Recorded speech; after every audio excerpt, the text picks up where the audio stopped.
चलो हम लोग आईपीसी में सेक्शन 12 डिस्कस किए हुए थे और जनरल एक्सेप्शन से बाकी था। जनरल एक्सेप्शन से बाकी सारे सेक्शंस बाकी हुए थे। तुम लोग बेयर एक्ट निकाल लो।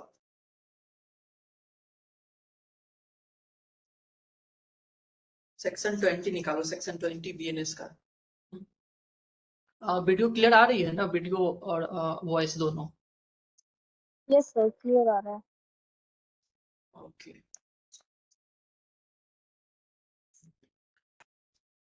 निकाल नहीं सुचेता।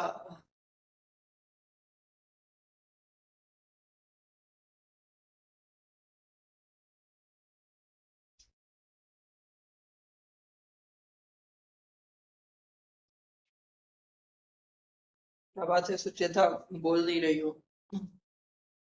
सुनाई दे रही है तुमको? जी सर। ओके ओके, कोई बात नहीं। फिर आपको माइक। चलो बेयर एक्ट निकाल लो, पढ़ो सेक्शन 20 से। सेक्शन 20 से हम लोग स्टार्ट करते हैं, क्योंकि 12 तक सेक्शन हम लोग लास्ट क्लास में डिस्कस किए हुए थे। और उसके बाद जो जनरल एक्सेप्शन के स्टार्टिंग के सेक्शन है वो हम लोग तो mistake of fact, mistake of law discuss कर चुके हैं। एक्सीडेंट वगैरह भी डिस्कस कर चुके हैं। तो चलो हम लोग अब चाइल्ड वाला डिस्कस करते हैं। चाइल्ड वाला सेक्शन 20 है। सेक्शन 20 बीएनएस का, ठीक है। सेक्शन 82 आईपीसी में था। आईपीसी में section 82, act of child under 7 years of age. Section 20 BNS. Doli incapax का मैक्सिम होता है। डोली इनकैपेक्स एक माइनर जो होता है, माना जाता है वो मेंस रिया फॉर्म करने के लिए कैपेबल नहीं है। जो सफिशिएंट मेंस रिया होता है, जो जरूरी है क्राइम कमीशन के लिए। मेंस रिया के बारे में हम लोग बहुत डिटेल में डिस्कस कर चुके हैं कि मेंस रिया जो होता है एक एसेंशियल एलिमेंट होता है क्राइम कमीशन के लिए। बिना मेंस रिया का एक क्राइम कॉन्स्टिट्यूट नहीं होती है। इसके एक्सेप्शन होते हैं, but as a general rule mens rea is sine qua non for the commission of crime. Sine qua non का मतलब होता है एसेंशियल इंग्रेडिएंट होता है, वो जरूरी होता है।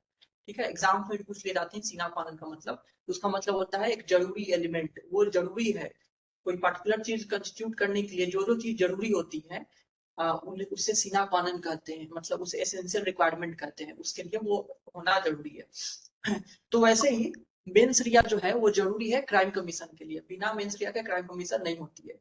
तो जैसा कि हम पढ़े, जो भी जनरल एक्सेप्शंस के सेक्शंस है उसमें यही होता है जनरली कि जो एक्यूज होता है वो मेंस रिया फॉर्म करने के लिए, मतलब गिल्टी माइंड, जो गिल्टी माइंड होता है वो फॉर्म करने के लिए वो कैपेबल ही नहीं होता है। इसलिए उसको इम्यूनिटी दे दी जाती है क्राइम से, मतलब उसको क्राइम के लिए लायबल नहीं ठहराया जाता है, उसको आजाद कर दिया जाता है, उसको छोड़ दिया जाता है। तो वैसे ही जो चाइल्ड होता है, एक बच्चा होता है, बच्चा जो होता है उसकी मेंटल कैपेसिटी नहीं है कि वो मेंस रिया फॉर्म करे, गिल्टी इंटेंशन फॉर्म करे और फिर क्राइम कमिट करे। तो उससे अगर कोई एक्ट हो जाता है या कोई करवा देता है तो क्या माना जाता है कि ये उसकी इंटेंशन नहीं है। ओके, रक्तिमा आ गई। ये उसकी इंटेंशन नहीं है, बिना इंटेंशन के, बिना गिल्टी इंटेंशन के उसने वो एक्ट किया हुआ है, और हेंस उसको इम्यूनिटी दे दी जाती है क्रिमिनल लायबिलिटी से। तो ये जो मैक्सिम है डोली इनकैपेक्स, ये बताता है कि एक माइनर जो है वो इनकम्पिटेंट है, इनकैपेबल है मेंस रिया फॉर्म करने के लिए, और वो क्राइम कमिट करने के लिए इनकम्पिटेंट है, इनकैपेबल है, मतलब सक्षम नहीं है, सक्षम नहीं है कि क्राइम कमिट कर पाए। तो यही है सेक्शन 20 में, सेक्शन 20 बीएनएस का या 82 आईपीसी का हम लोग रेड कर रहे हैं। पढ़िए, अब लिखा हुआ है कि nothing is an offence which is done by a child under 7 years of age. ठीक है, अंडर 7 इयर्स ऑफ एज। पहला है एज 7, 7 से नीचे का, 7 से कम एज का अगर कोई बच्चा, चाहे वो मेल हो चाहे फीमेल हो, चाहे वो मेल हो चाहे फीमेल हो, अगर वो क्राइम कमिट करता है तो उसको कंप्लीट इम्यूनिटी दी जाती है। ये absolute immunity, absolute absolute immunity है। एब्सोल्यूट इम्यूनिटी का है ना, क्या मतलब हो गया? मतलब कोई सो कॉज इफ बट नहीं आएगी। एक 4 साल का बच्चा ने क्राइम कमिट किया है तो उसे इम्यूनिटी मिलनी ही मिलनी है। इस पे कोई डिस्कशन नहीं होगी कि उसके पास उसकी अंडरस्टैंडिंग लेवल क्या थी, उसके पास अपने आप के समझने की क्षमता थी, वो नेचर समझ सकता था, कंसिक्वेंस समझ सकता था, किसी चीज पे कोई डिस्कशन ही नहीं होगा। इसलिए एब्सोल्यूट इम्यूनिटी है, मतलब कंप्लीट इम्यूनिटी मिली हुई है, एग्जम्पशन मिली हुई है क्रिमिनल लायबिलिटी से। उससे बिल्कुल भी प्रोसिक्यूट ही नहीं किया जाएगा एक 7 साल से कम के एज के बच्चे को, चाहे वो मेल हो या फीमेल, कोई भी क्राइम कमिट करे। इसलिए इसको एब्सोल्यूट इम्यूनिटी कहा जाता है, पार्शियल नहीं है, ठीक है। तो इसमें और कुछ है? कुछ नहीं है, बस इतना ही था कि 7 साल से कम का बच्चा अगर कोई क्राइम कमिट करे तो उसको एब्सोल्यूट इम्यूनिटी है, वो क्राइम नहीं मानी जाएगी। इसी से एसोसिएटेड नेक्स्ट सेक्शन भी है, सेक्शन 21। सेक्शन 21 है, 20 हो गया, 21 इसमें हो गया, 83 आईपीसी, 21 बीएनएस। ये क्या कह रहा है? ये पार्शियल इम्यूनिटी की बात करेगा। लिखा हुआ है act of a child above 7 and under 12 years of age of immature understanding. Someone is waiting, Richa. Okay, Richa की भी स्वागत है दिवाली के बाद, ठीक है। 7 साल से और 12 साल के बीच में, अब अभी हमने पढ़ा एब्सोल्यूट इम्यूनिटी, अब पार्शियल इम्यूनिटी। लिखा हुआ है कि nothing is an offence which is done by a child above 7 years of age and under 12 years of age। अभी हमने 7 से नीचे का पढ़ा, अब 7 से 12 साल का रेंज है, 7 to 12 years of age, 7 plus and 12 minus. इस रेंज का इस एज रेंज का कोई बच्चा अगर कोई क्राइम कमिट करते हैं तो क्या उसका कंसिक्वेंस होगा, क्या उसकी लायबिलिटी बनेगी, उसी के रिगार्डिंग ये सेक्शन है 21 या 83 आईपीसी। तो लिखा हुआ है कि who has not attained sufficient maturity of understanding to judge of the nature and the consequences of his conduct on that occasion। अभी मैंने बताया जब 7 साल से नीचे का कोई बच्चा क्राइम कमिट करता है तो ये बिल्कुल भी नहीं देखना है कि उसकी क्या अंडरस्टैंडिंग लेवल थी, उसको समझने की क्षमता क्या थी, अपने एक्ट के बारे में, अपने एक्ट के कंसिक्वेंस के बारे में उसकी मेंटल स्टेट क्या थी और मेंटल मैच्योरिटी क्या है, किसी चीज पर कोई डिस्कशन ही नहीं होगा, उसको इम्यूनिटी दे दी जाएगी। लेकिन अगर बच्चा का एज 7 से ज्यादा है, 7 प्लस है, 12 माइनस है, 7 से ज्यादा है और 12 से कम है, तब ये चीज एक रेलेवेंट कंसिडरेशन में आ जाती है।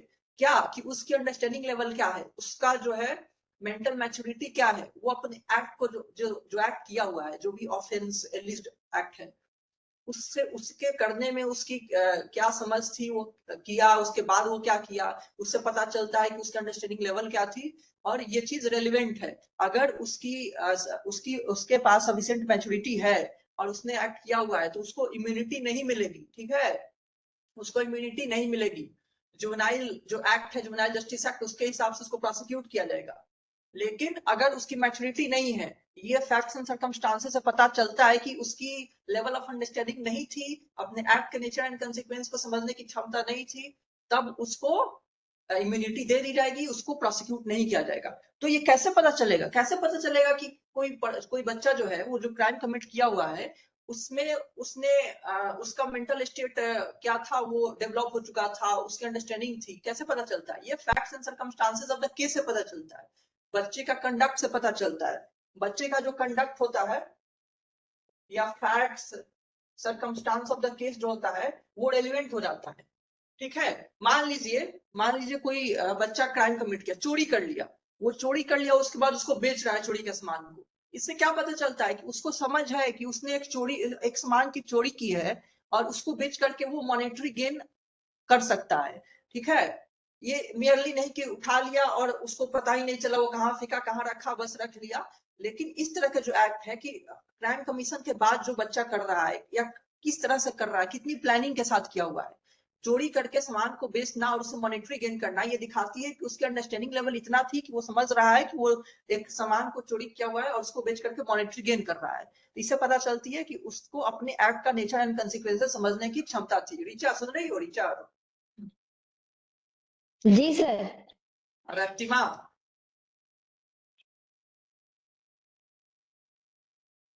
वीडियो क्लियर आ रही है? रिचा, रतिमा?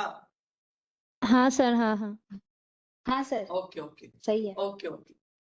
तो हाँ, तो एग्जांपल मैं दे रहा था, तो इससे पता चलती है उसकी क्षमता डेवलप हो चुकी थी, उसको लाइबिलिटी उसकी राइज होगी, उसको इम्यूनिटी नहीं मिलेगी, इसलिए इसको पार्शियल इम्यूनिटी कहा जाता है। पार्शियल, ये जो सेक्शन है सेक्शन 2183, जिसमें 7 से 12 इयर्स का एज रेंज की बात की गई है, ये पार्शियल इम्यूनिटी ही ग्रांट करता है एक चाइल्ड को, ये एब्सोल्यूट इम्यूनिटी नहीं है। लाइक सेक्शन 20 और सेक्शन 82 आईपीसी, उसमें कोई डिस्कशन नहीं होगी ऑन द मैच्योरिटी और the understanding of the child, but इसमें डिस्कशन होगी कि क्या अंडरस्टैंडिंग थी।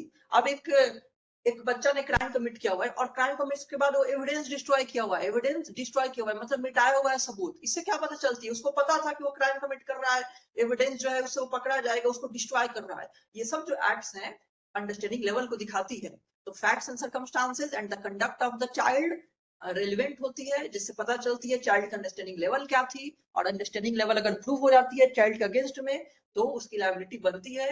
अगर नहीं प्रूफ हो पाती है तो चाइल्ड को इम्यूनिटी ग्रांट हो जाती है, उसको कोई प्रोसिक्यूशन नहीं होती है, सजा नहीं मिलती है। समझ में आया सेक्शन 20 और 21 या सेक्शन 82 या 83 of IPC? Sarika? Yes sir, समझ में आया। Okay okay. पार्शियल इम्यूनिटी है, एक एब्सोल्यूट इम्यूनिटी था। एक में कोई डिस्कशन नहीं होगी अंडरस्टैंडिंग पे, एक में होगी। ठीक है, चलिए ये सेक्शन 2021 हो गया। उसके बाद 25 आइए, सेक्शन 25, क्योंकि हम लोगों ने अनसाउंडनेस इंटॉक्सिकेशन डिस्कस कर लिया हुआ है। ठीक है, अनसाउंडनेस और इंटॉक्सिकेशन डिस्कस हो चुका है। सेक्शन 25 खोलिए, बेयर एक्ट सेक्शन 25। चलिए कंसेंट शुरू हो रहा है, कंसेंट।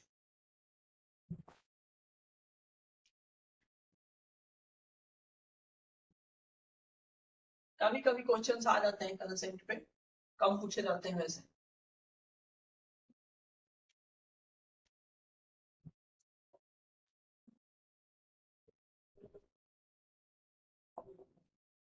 बीएनएस का सेक्शन 25 खोल लीजिए, या सेक्शन 87 आईपीसी का सेक्शन 25 बीएनएस देखिए। आइए पढ़ते हैं सेक्शन 25 बीएनएस। ये कंसेंट से रिलेटेड है, जाहिर सी बात है, सबको पता है। अब इस कंसेंट के सेक्शन शुरू हो रहे हैं और आगे यही चलने वाले हैं, कई सारे सेक्शंस हैं। एक मैक्सिम है, आप सबको पता होगा, volenti non fit injuria. Law of torts में भी ये मैक्सिम बहुत पॉपुलर है, पढ़ी जाती है। वॉलेंटाइन नॉन फिट इंजुरिया क्या मतलब होता है इसका, Richa?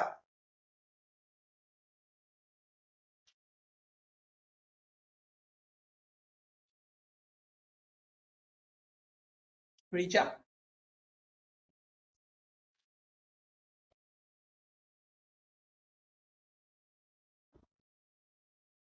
Am I audible? Sarika, Raktima, Sucheta? Yes yes sir, you Audible. Okay, कोई बताएगा वॉलेंटाइन अनफिट इंजुरिया का मतलब? वॉलेंटाइन अनफिट इंजुरिया। और सर रक्तिमा आई तुम ही थिंक बता दो चाहे सारिका हाँ बताओ सारिका। सर मतलब मुझे इसका हिंदी में याद है कि मतलब अगर हम किसी चीज को अपना वो एग्री मतलब देते हैं तो फिर उससे मतलब फिर हम बाद में ये नहीं कह सकते हैं कि मैंने सर मुझे इसका अच्छे से मतलब मीनिंग पता है बट मैं एक्सप्लेन नहीं हाँ कर हाँ, पा रही। आप सच सही बोल रही हैं, आप सही बोल रहे हैं कि आप यही कहना चाहती हैं कि अगर हमने किसी चीज में अपनी सहमति दे दी है तो बाद में हम ये नहीं बोलेंगे ये मेरे साथ क्यों हो गया। यस सर, ठीक है, यस सर, यस सर। हाँ, अपनी सहमति मैंने किसी चीज पे दे दी हुई है कि हाँ ये हाँ रीचा, हैंड रेज कियो। सॉरी सर, वो मैं थोड़ा रीचा फोन थोड़ी से दूर थी। अच्छा कोई बात नहीं, कोई बात नहीं। जी।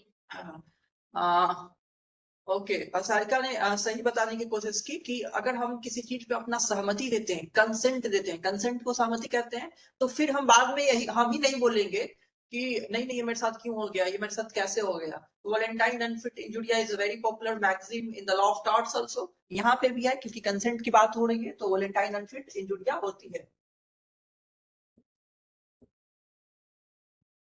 He who consents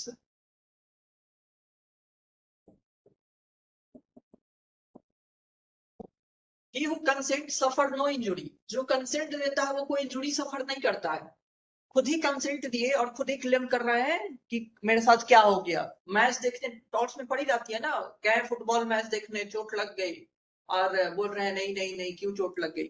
तो कंसेंट खेल रहे हैं, फुटबॉल खेल रहे हैं, क्रिकेट खेल रहे हैं, उसमें चोट लग गई और बोल रहा हूँ कि क्यों चोट लग गया मुझे। तो अगर पार्टिसिपेट की जाती है, कंसेंट दी जाती है, चाहे वो एक्सप्रेस हो चाहे इम्प्लाइड हो, और उसके बाद इंजुरी सफर की गई है तो रिलीफ नहीं क्लेम किया जा सकेगा। हम रिलीफ नहीं क्लेम करेंगे कि मैंने ये इंजुरी क्यों सफर किया। ओके, तो आइए पढ़ते हैं सेक्शन 26 को, सॉरी 25 को। Act not intended and not known to be likely to cause death और ग्रीवियस डन बाय कंसेंट। देखिए कई सारे इंपॉर्टेंट वर्ड है, इसका मैं एसेंशियल सीखते चला जाऊंगा। पहले पढ़ लेते हैं सेक्शन को एक बार। Nothing which is not intended to cause death, not intended to cause death or grievous hurt and which is not known by the doer to be likely, देखिए इंटेंशन भी नहीं है, नॉलेज भी नहीं है, non by the doer to be likely to cause death of grievous hurt is an offense by reason of any harm which it may cause or be intended by the doer to cause to any person above the 18 years of age. सबसे पहले क्या important हो गया, ये maximum मिटा देता हूं, आप लोग जान गए, volenti non fit injury, he who consents suffered no injury. essentials ingredients, देखिए ये जो प्रोविजंस हैं बेयर एक्ट से ही पढ़ी जाती है, ये सब छोटे छोटे हैं और इसके एसेंशियल्स वगैरह चाहे इंपॉर्टेंट जो भी चीजें मैं क्लास में बता दे रहा हूँ, इस सब चीज पे नोट्स बना करके नहीं दूंगा क्योंकि इसी चीज को एग्जैक्ट लिख करके क्या दूंगा, उतना कुछ है नहीं, अब एसेंशियल्स ही है, बस इसके कुछ कुछ बता दे रहा हूँ, वो आप लोग क्लास के ही लेक्चर से नोट्स बना लीजिएगा खुद के कॉपी में। अब यही इतने ही एसेंशियल्स हो जाएगी, सेक्शन खत्म हो जाएगा, तो इस चीज के लिए मैं वो लिख करके नहीं दूंगा, आप लोग मतलब अभी जो लिख रहा हूँ उसी से नोट्स बना लीजिएगा लेक्चर से ही, ठीक है।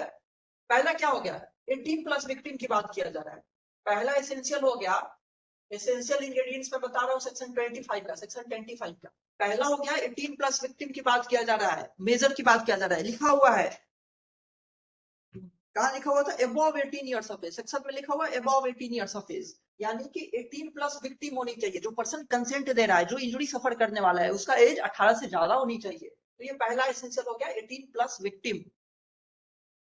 फिर क्या हो गया, और be done above 18 who has given consent, दूसरा ही हो गया victim has consented, दूसरा एसेंशियल हो गया विक्टिम ने कंसेंट दिया हुआ था, जो एक्ट हुआ वो विक्टिम के कंसेंट से हुआ था, पहला था विक्टिम का एज 18 से ज्यादा होनी चाहिए, दूसरा हो गया विक्टिम ने कंसेंट दिया हुआ है। फिर क्या है, who has given consent whether express or implied, जाहिर सी बात है कंसेंट जब भी आती है एक्सप्रेस और इम्प्लाइड दोनों होती है, मैंने अभी बताया भी थोड़ी देर पहले, कंसेंट एक्सप्रेस इम्प्लाइड कैसा भी हो सकता है, to suffer that harm or by reason of any harm which it may cause, it may be known or by the doer to be likely to cause to any such person who has consented to that risk of that harm। चलिए जो ऊपर लिखा हुआ था intention वाला, accused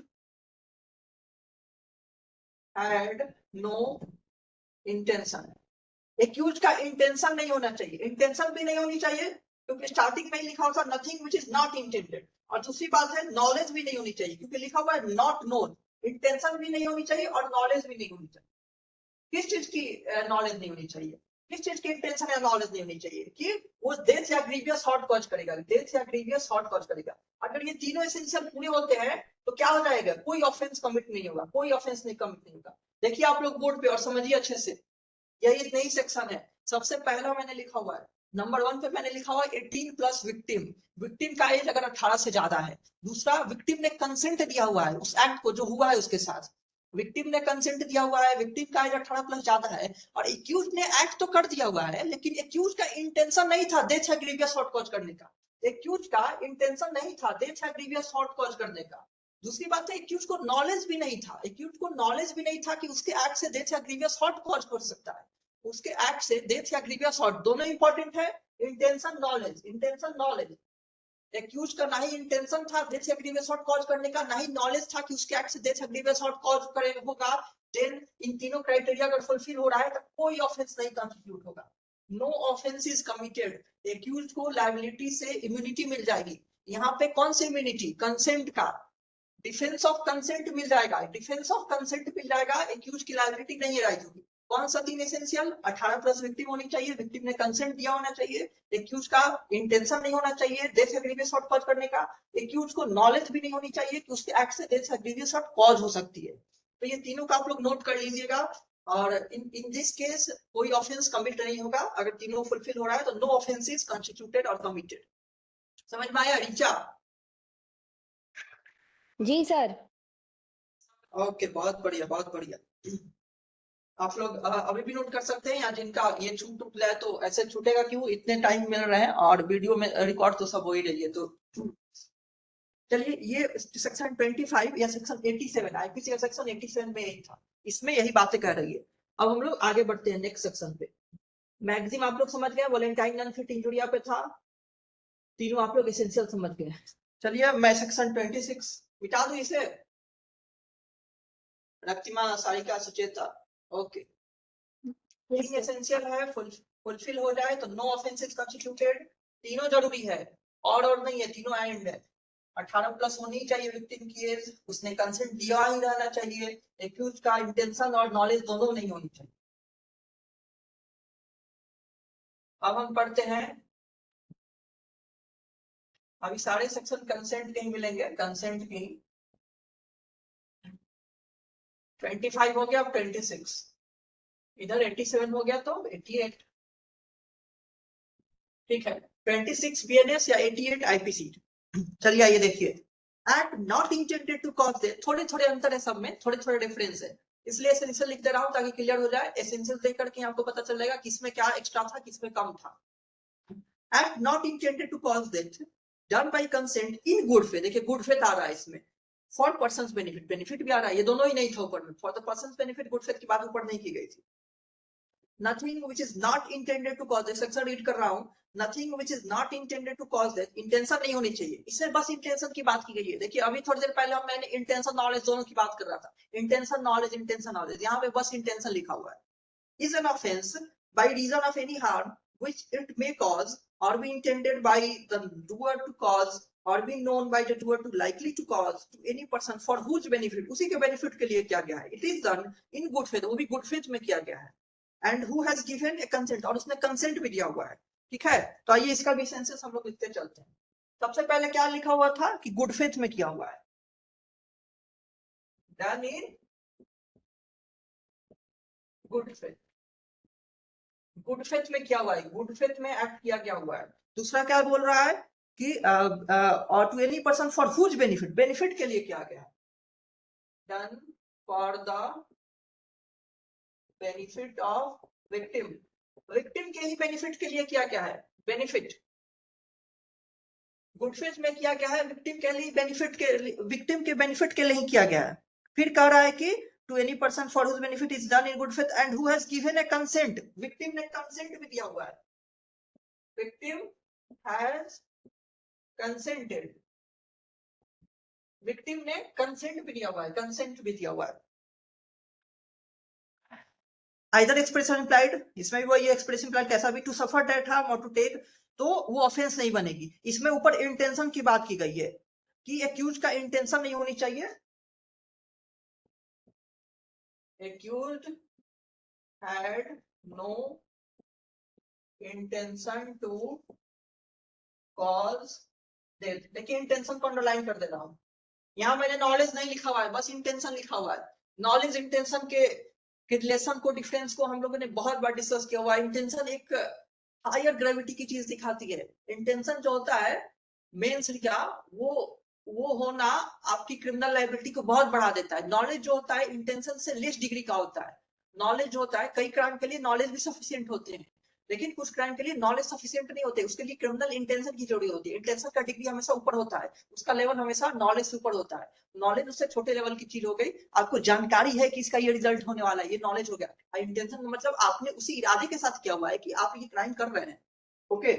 तो चलिए ये एसेंशियल्स, इसमें और कुछ तो था नहीं, हु हैज गिवन एक कंसेंट भी हो गया है। देखिए आइए अब फिर समझिए, 4 एसेंशियल, अगर ये चारों पूरे हो गए तो नो ऑफेंस कमिटेड, अगर चारों पूरे हो गए तो कोई ऑफेंस कमिट नहीं मानी जाएगी। चलिए अब देखिए एक बार समझ लीजिए, पहला मैंने लिखा हुआ है डन इन गुड फेथ, अगर एक्यूज ने वो एक्ट गुड फेथ में किया हुआ है, एक्यूज ने वो एक्ट गुड फेथ में किया हुआ है, ठीक है, ड्यू केयर एंड अटेंशन के साथ किया हुआ है। फिर कह रहा है दूसरा कि बेनिफिट ऑफ द विक्टिम किया गया है, उस एक्ट को विक्टिम के बेनिफिट के लिए किया गया है। अभी इलस्ट्रेशन में मिलेगा, विक्टिम के ही बेनिफिट के लिए उस एक्ट को किया गया है, गुड फेथ में किया गया है, जिसके लिए विक्टिम ने कंसेंट भी दिया हुआ है, विक्टिम ने कंसेंट भी दिया हुआ है।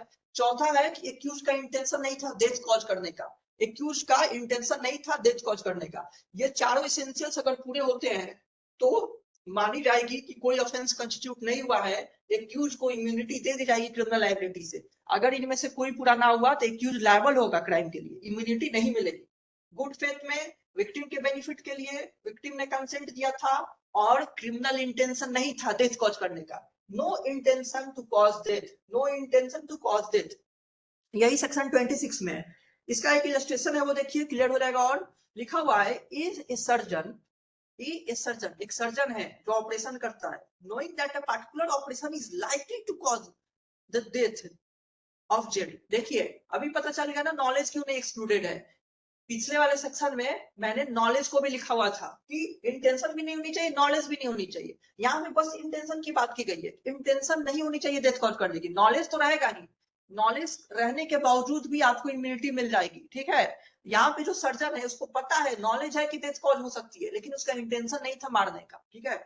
लिखा हुआ है नोइंग दैट, नोइंग नॉलेज दिखाता है, knowing knowledge, knowing that a person operation is likely to cause the death of Jed who suffers under the painful complaint but not intending, intention नहीं है to cause Jed's death and intending in good faith Jed's benefit, good faith में उसका benefit ही रहता है, performs that operation of Jed with Jed consent, he has committed no offense।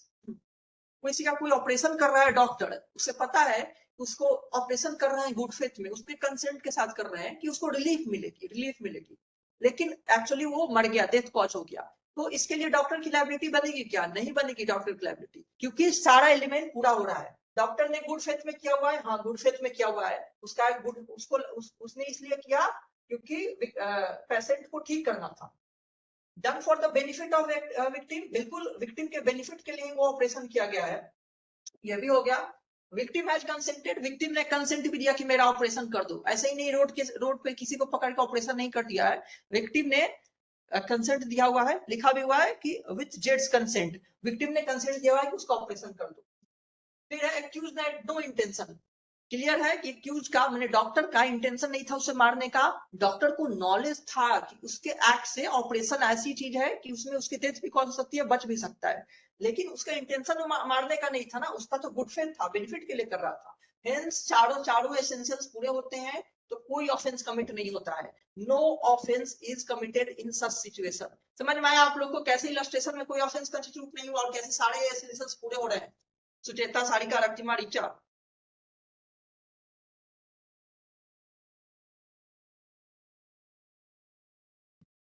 Okay okay. चलिए हम लोग अगले सेक्शन पे आते हैं, ये भी सेक्शन हो गया, ये भी कंसेंट का ही था, लेकिन देखे कैसा अलग है, इसमें गुड फेथ की बात की गई है उसमें नहीं थी, इसमें बेनिफिट की बात की गई है उसमें नहीं थी, कंसेंट दोनों में था, कंसेंट के ही सारे हैं। इसमें एक्यूज के इंटेंशन ना होने की बात की गई है, उसमें इंटेंशन ना होने की प्लस नॉलेज ना होने की, दोनों की बात की गई थी। इंटेंशन प्लस नॉलेज दोनों नहीं होनी चाहिए थी पिछले सेक्शन में, इसमें बस इंटेंशन नहीं होनी चाहिए, नॉलेज हो सकती है, उसको पता हो कि इसका रिजल्ट डेथ हो सकता है। ओके, जैसे मैं डॉक्टर वाले केस में पता थी उसको कि डेथ भी कॉज हो सकती है। समझ में आ रहा है सारिका? Yes sir. कहीं दिक्कत हो मैं तो बताना, कहीं कहीं समझ अंग्रेजी में आ अंग्रेजी रहा में है। दिक्कत हो तो। ओके, सेक्शन 27, 89, अभी भी हम कंसेंट में ही है। सेक्शन 27 बीएनएस और 89 आईपीसी, अगले सेक्शन पे हम आ गए। 27 बीएनएस 89 आईपीसी ये भी कंसेंट से डील कर रहा है, इसको पढ़ते हैं। आइए क्या लिखा हुआ है, लिखा हुआ है act done in good faith for benefit of child or person of unsound mind. Child के या अनसाउंड के फायदे की बात की जा रही है, चाइल्ड के अनसाउंड के फायदे की बात की जा रही है। डन बाई और by consent of guardian, guardian द्वारा या गार्जियन के कंसेंट से किया जा रहा है। आइए देखते हैं, इसको सेक्शन को पढ़ते हैं। Nothing which is done in good faith, good faith इसमें भी है, आइए लिखते चलते हैं। पहला क्या हो गया, done in good faith, good faith में इसको भी किया जा रहा है, done in good faith, good faith में किया जा रहा है। दूसरा है for the benefit of the person, benefit, benefit of child below 12 years of age या unsound mind person. Nothing which is done in good faith, good faith हो गया for the benefit of a person under 12 years of age, किसके benefit के लिए किया जा रहा है, जो 12 साल से कम का हो, बिलो 12, और ऑफ पर्सन ऑफ, और पर्सन ऑफ अनसाउंड माइंड या अनसाउंड माइंडेड पर्सन हो, मतलब इनसेन पर्सन हो, वो अनसाउंडनेस ऑफ माइंड हम पढ़ चुके हैं, जो पर्सन जो होते हैं इंसैनिटी, अनसाउंडनेस, जिसको अपने एक्ट का नेचर एंड कंसीक्वेंस समझ में नहीं आता है, उसी को अनसाउंड कहते हैं, पागल कह सकते हैं आप। तीसरा, unsound mind by consent either express or implied, by consent of guardian लिखा हुआ है, by consent either express or implied of the guardian or other person having lawful authority of that authority charge of that person, lawful charge of that person is an offense by reason of any harm which it may cause। देखिए यही इतना ही sentence में और कुछ नहीं लिखा हुआ है। सबसे पहला ही लिखा हुआ है कि गुड फेथ में किया गया है। गुड फेथ में, अगर उस एक्ट को गुड फेथ में किया गया है, किसके बेनिफिट के लिए किया गया है? 12 साल से कम के बच्चे को। ये सेक्शन अप्लाई होता है दो लोगों पे, एक वो जिसका एज 12 साल से कम है, रीचा का बाहर एग्जिट हो गया था,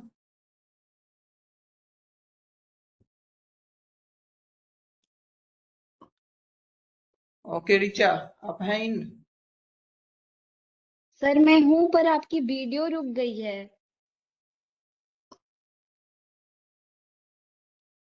अच्छा, कब से रुकी हुई है? सर इसीलिए मैंने लीव किया था, पर अभी भी रुकी हुई है वैसे ही। हाँ 1 सेकेंड में चेक कर रहा हूँ। आवाज आ रही थी कि नहीं? आवाज तो परफेक्टली आ रहा है सर अभी भी।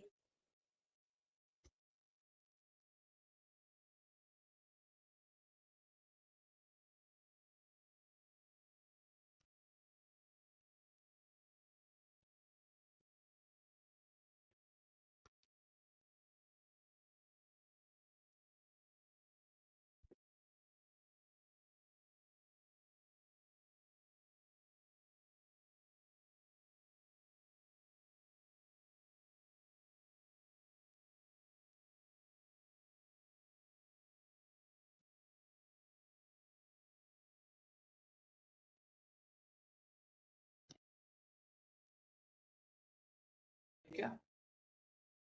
जी सर आ रही है। अच्छा, तो ये बता दीजिए आप लोग रुकी कब से हुई थी? मतलब ये जो लिखा वो सेक्शन 26 पूरा वीडियो आया था सेक्शन 26 में? सर मैंने फर्स्ट पॉइंट लिखा था, उसके बाद रुक गया था। सेकंड थर्ड मैंने नहीं देखा। किसका सेकंड थर्ड, मतलब कौन से सेक्शन का? यही 27 का ये। अच्छा अभी 27 जो का ना, बोर्ड पे लिखा हुआ है। 20 हाँ 26 का तो आ गया था ना पूरा, 26 का। जी जी सर जी। ओके ओके, तब तो ठीक है। 27 अभी बोर्ड पे ही है, अभी मिटाया नहीं हुआ है। अभी ठीक है, वीडियो क्लियर है? जी सर। ओके, तो 27 का पहला पॉइंट ये है कि गुड फेथ में किया गया है। डन इन गुड फेथ, मतलब गुड फेथ में किया जा होने हुआ रहना चाहिए हुआ है। दूसरा है कि दो पर्सन पे अप्लाई हो रहा है, एक 12 साल से कम के बच्चे पे या अनसाउंड माइंड पर्सन पे। अनसाउंड माइंड पर्सन या 12 साल से कम के बच्चे, तो किसके बेनिफिट के लिए? दूसरा एसेंशियल है कि benefit of child below 12 years of age. 12 साल से कम के बच्चे के बेनिफिट के लिए किया गया है वो एक्ट, या किसी अनसाउंड माइंड पर्सन के, इंसेन पर्सन के बेनिफिट के लिए वो एक्ट किया गया है। तीसरा है by consent of the guardian, guardian के कंसेंट से किया गया है। गार्जियन के कंसेंट से, गार्जियन क्यों लिखा हुआ है? एक सेकंड, कौन वेट कर रहा है अभी में?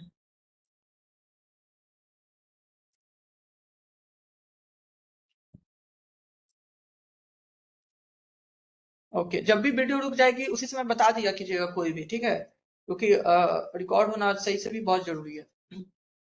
ठीक है रीचा, सारिका, जो भी आप लोग जिसको भी लगे वीडियो वगैरह रुक रही है, वॉइस रुक रही है, तो बता दिया कीजिएगा। तो हाँ हाँ, कंसेंट या गार्जियन की क्यों बात की गई है? क्योंकि एक माइनर जिसका एज 12 से कम है या कोई अनसाउंड माइंड पर्सन कंसेंट देने के लिए कैपेबल ही नहीं है ना, वो कॉम्पिटेंट ही नहीं है अपनी कंसेंट देने के लिए, तो उसके गार्जियन के ही कंसेंट की बात की जाएगी ना। एक माइनर अपने कंसेंट देने के लिए कैपेबल नहीं है, इसलिए उसके गार्जियन के कंसेंट की बात की गई है यहाँ पे। या गार्जियन पे, या जिसके पास लॉफुल चार्ज है, कोई पर्सन जिसके पास लॉफुल चार्ज है, कोर्ट द्वारा अपॉइंटेड गार्जियन, या कोई जो उसके लीगल गार्जियन है, उनका कंसेंट की बात की गई है। अगर उनके कंसेंट से हुआ है देन आल्सो नो ऑफेंस। सब में एसेंशियल्स पूरे हो जाने के बाद क्या हो गया? कोई ऑफेंस नहीं बन पाएगा। जितने हम लोग सेक्शंस पढ़ रहे हैं, सारे एसेंशियल्स पूरे हो जाने के बाद ऑफेंस कंस्टिट्यूट नहीं होगा, यानी कि डिफेंस मिल जाएगा कंसेंट का, कंसेंट का डिफेंस मिल जाएगा। और अगर एसेंशियल पूरे नहीं हो पाए तो कंसेंट का डिफेंस नहीं मिलेगी और क्रिमिनल लायबिलिटी अराइज हो जाएगी। ठीक है, यही मतलब हो रहा है। तो आइए इस सेक्शन को समराइज मैं कर देता हूँ। पहला एसेंशियल था कि गुड फेथ में हुआ रहना चाहिए, वो एक्ट गुड फेथ में होना चाहिए। 12 साल से कम के बच्चे के बेनिफिट के लिए किया गया है या किसी अनसाउंड माइंड पर्सन के बेनिफिट के लिए, मतलब उसके फायदे के लिए किया गया है। और अगर गार्जियन के कंसेंट के साथ किया गया है तो कोई ऑफेंस नहीं कंस्टिट्यूट होता है, ऑफेंस कंस्टिट्यूट नहीं होता है। इसमें प्रोवाइजो दिया हुआ है, प्रोवाइजो दिया हुआ है, वो भी रीड कर लेते हैं हम लोग। Provided that this exception shall not extend to, ये जो एक्सेप्शन है, ये पूरा का पूरा जो जनरल रूल है वो खुद में एक्सेप्शन है ना। ये डिफेंस ऑफ कंसेंट किस चैप्टर में आता है? जनरल एक्सेप्शन में आता है, इसीलिए लिखा है दिस एक्सेप्शन। ओके, ये जनरल रूल है लेकिन एक्चुअली ये सब तो एक्सेप्शन ही है ना, हम लोग पढ़ ही रहे हैं जनरल एक्सेप्शंस, इसलिए लिखा हुआ है provided that this exception shall not extend to, ये कहां नहीं अप्लाई होगा। तो एक्सेप्शन का एक्सेप्शन अब हम लोग देखेंगे कि ये जो डिफेंस है कब नहीं मिलेगी, कंसेंट का डिफेंस कब नहीं मिलेगी। लिखा हुआ है the shall not extend to the intentional causing of death or to the attempting to cause death. अगर इंटेंशनल डेथ कॉज किया जा रहा है तब नहीं मिलेगी, मतलब अगर इंटेंशन के साथ ही डेथ कॉज किया जाए तब नहीं मिलेगी वो कंसेंट का defence. The doing of anything which the person doing it know knowledge के साथ की गई है, know to be likely to cause death for any purpose other than the preventing of death। other than को अपन line कर सकते हैं क्योंकि पता चलेगा कि नॉलेज होएगी तो डिफेंस नहीं मिलेगी, लेकिन नॉलेज रहते हुए भी कम डिफेंस मिलेगी, वो अदर देन के बाद की चीजें बता रही है। Other than the preventing of death और ग्रीवियस हर्ट और the curing of any grievous disease और इन्फर्मिटी, किसी का बीमारी बचाने के लिए, कोई जो है ग्रीवियस डिजीज से सफर कर रहा है, मतलब खतरनाक बीमारी से सफर कर रहा है, कोई इन्फर्मिटी से सफर कर रहा है, किसी को कोई कमी है, किसी तरह का इन्फर्मिटी है उसके बॉडी में, उसे सफर कर रहा है, उससे उसको बचाने के लिए या किसी का डेथ या ग्रीवियस हर्ट प्रिवेंट करने के लिए, रोकने के लिए, अगर नॉलेज, अगर ये सब करने के लिए अगर किया गया हुआ एक्ट तब तो मिल जाएगी डिफेंस। लेकिन अगर आप किसी की जान बचाने के लिए नहीं, किसी को डिजीज से बचाने के लिए नहीं, इन्फर्मिटी से बचाने के लिए नहीं किए हुए हैं और आपको नॉलेज था कि इसका रिजल्ट डेथ होने वाला है, तब नहीं मिलेगी डिफेंस। यानी कि इंटेंशन को एक्सक्लूड कर दिया गया था, नॉलेज को भी एक्सक्लूड कर दिया गया है, लेकिन इसमें दिया हुआ है कि अगर आप किसी के जान बचाने के लिए, ग्रीवियस हर्ट से बचाने के लिए, डिजीज से बचाने के लिए, इन्फर्मिटी से बचाने के लिए अगर आपको एक्ट किए हुए हैं तो इवन नॉलेज रहते हुए भी आपको इम्यूनिटी मिल जाएगी, आपको डिफेंस मिल जाएगा कंसेंट का। फिर लिखा हुआ है the voluntary causing of grievous hurt, जानबूझ के, वॉलंटरी मतलब जानबूझकर होता है, स्वेच्छा से जानबूझ के ही वॉलंटरी कहते हैं। Voluntary causing of grievous hurt or attempting to cause the grievous hurt unless it for the preventing death. इसमें भी वही चीज है, आपने जानबूझ के अगर किसी को ग्रीवियस हर्ट किया हुआ है या ग्रीवियस हर्ट कॉज करने की हुई है, अनलेस में उसकी वही बात लिखी हुई है कि आप उसकी जान बचाने के लिए ना किए हो, उसको डिजीज या इन्फर्मिटी से बचाने के लिए ना किए हो, मतलब कि नेसेसिटी होनी चाहिए। किसी की जान बचाने के लिए अगर आप कुछ कर रहे हैं तब तो आपको इम्यूनिटी मिल जाएगा, लेकिन जान भी नहीं बचा रहे हैं आप, वो स्वेच्छा से कर रहे हैं या नॉलेज के साथ कर रहे हैं कि इसकी डेथ हो सकती है, इसको ग्रीवियस हर्ट हो सकता है, इसको ये सफर करना पड़ेगा, तब आपको इम्यूनिटी नहीं मिलेगी। लास्ट में लिखा हुआ है डी में abetment of an offence to the committing of which offence it would not extend. अब ऊपर वाला जहां एक्सटेंड नहीं कर रहा है उसका अबेटमेंट पे भी एक्सटेंड नहीं करेगा। अबेटमेंट हम पढ़ चुके हैं, अबेटमेंट पे ही भी नहीं एक्सटेंड करेगा। एबीसी में जो लिखा हुआ है, एबीसी में जो लिखा हुआ है उसके अबेटमेंट पे भी नहीं एक्सटेंड करेगा क्योंकि वो जब करना क्राइम बन जाएगा तो उसका अबेटमेंट भी क्राइम बन जाएगा। तो ये एक तरह से क्या था, एक्सेप्शन था जिसमें अप्लाई नहीं होगा ये सेक्शन 27 का एक्सेप्शन था प्रोवाइजो में। प्रोवाइजो जो है वो एक्सेप्शन है इसका सेक्शन 27 का। जनरल बातें लिखी हुई है कि अगर इंटेंशन के साथ की जाए, नॉलेज के साथ की जाए, वॉलंटरी की जाए, अबेटमेंट की जाए तो वो आपको इम्यूनिटी नहीं देगा, कंसेंट का डिफेंस नहीं मिलेगा। ओके, इलस्ट्रेशन देख लीजिए, इसका भी इलस्ट्रेशन दिया हुआ है। A in good faith for the child's benefit, बच्चे की बात हो रही है या अनसाउंड माइंड की, यही दो की बात होगी क्योंकि ये सेक्शन किस पे अप्लाई हो रहा है, 12 साल से कम के बच्चे पे या किसी अनसाउंड माइंड पर्सन पे, अनसाउंड माइंड पर्सन के।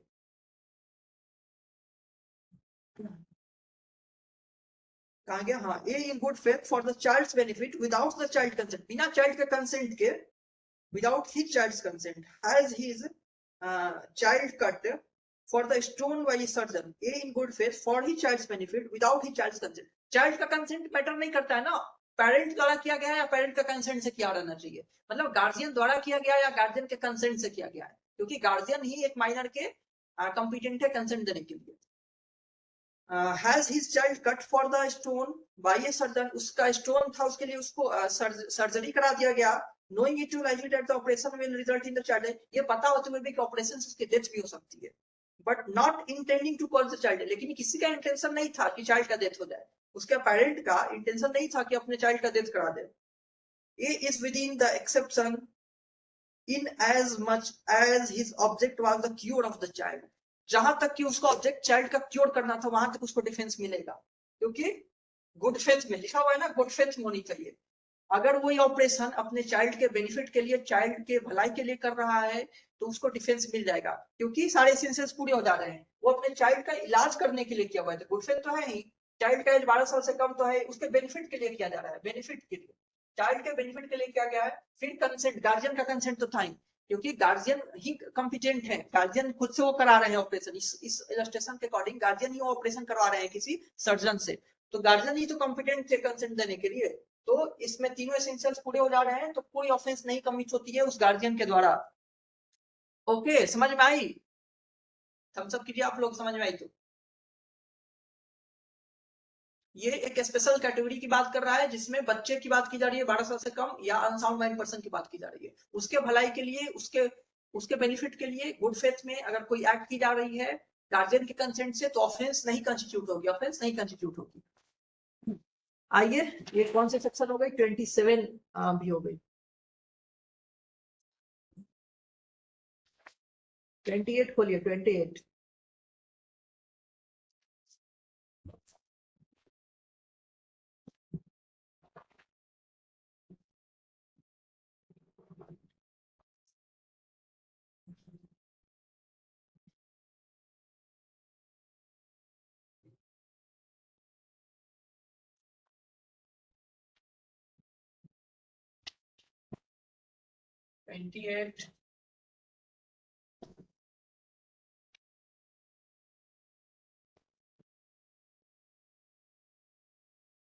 चलिए, आईपीसी का सेक्शन 90 हो गया, इसका 28 हो गया, बीएनएस का सेक्शन 28, आईपीसी का सेक्शन 90।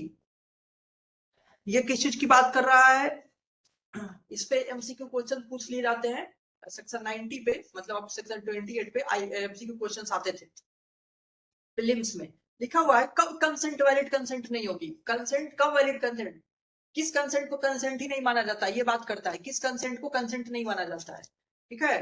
तो लिखा हुआ है consent is not such a consent as is intended by any section of the Samhita.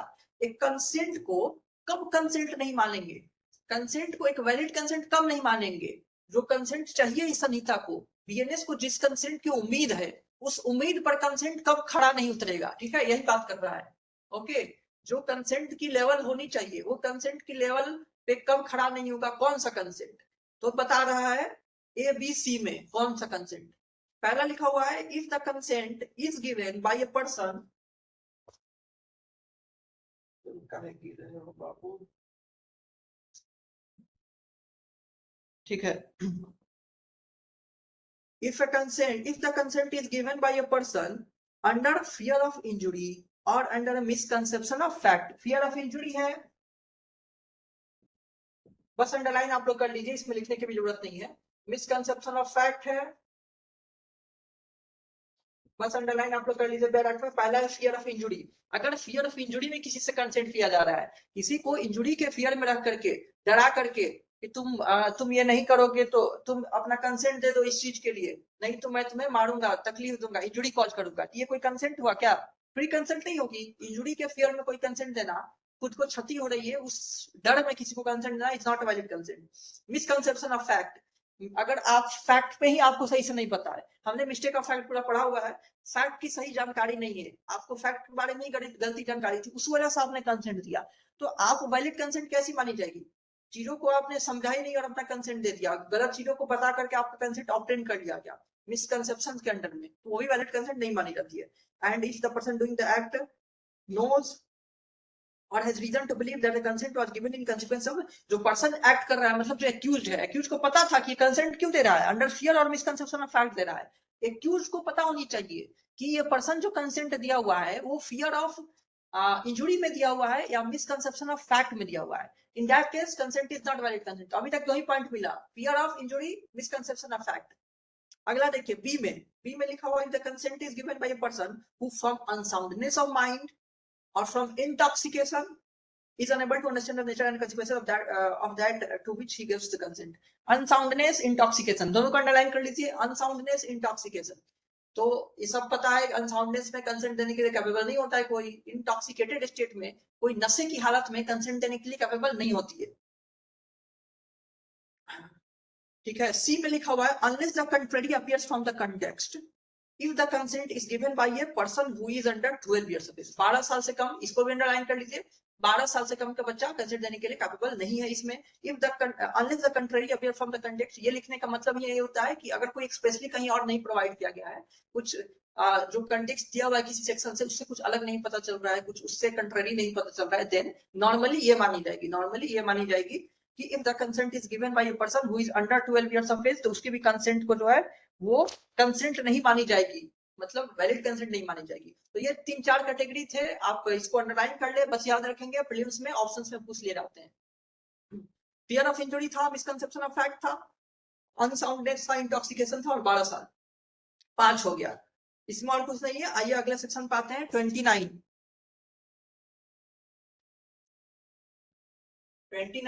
91 section 29 या 91 आईपीसी लिखा हुआ है एक्सक्लूजन ऑफ फैक्ट. ये भी इंपॉर्टेंट है. Exclusion of fact which are offences independently of harm caused. Question तो इससे बहुत आसानी से पूछ जाते हैं. इंडेक्स बेस्ड पूछ जाते हैं कि कौन कौन से ये हेडिंग दे देगा पूछेगा इस सेक्शन में.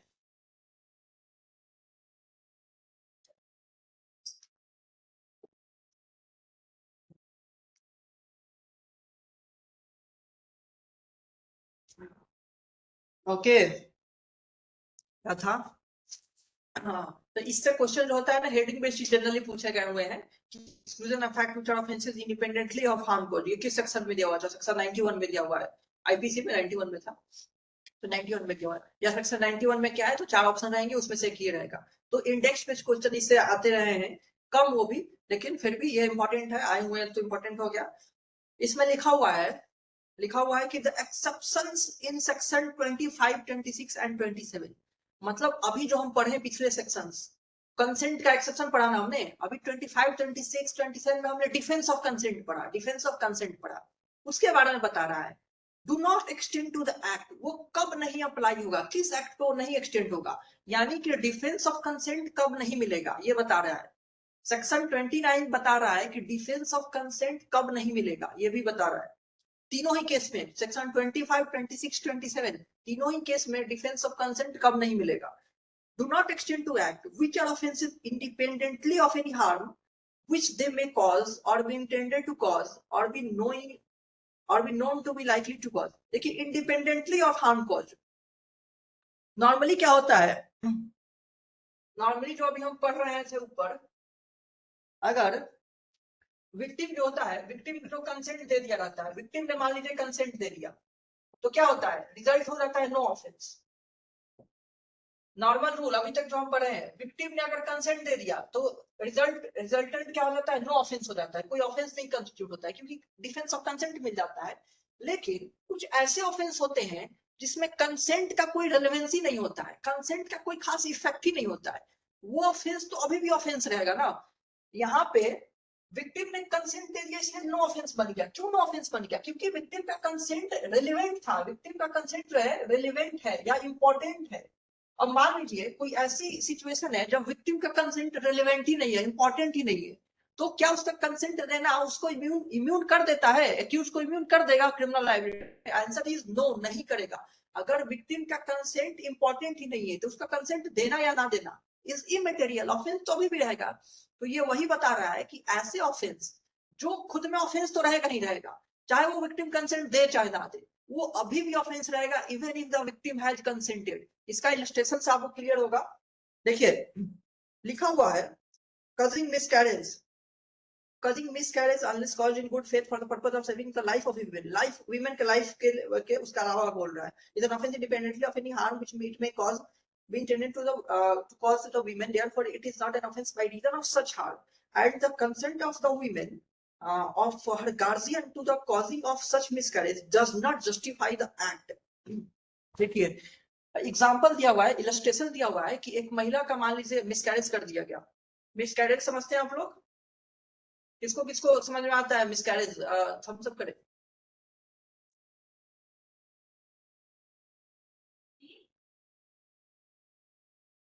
ऋचा को आता है समझ में, रक्तिमा, सुचेता, सारिका को नहीं आता है, सारिका को भी आता है।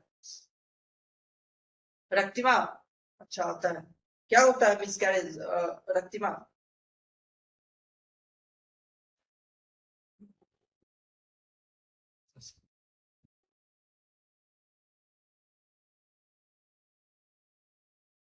ऋचा तुम्हें बता दो।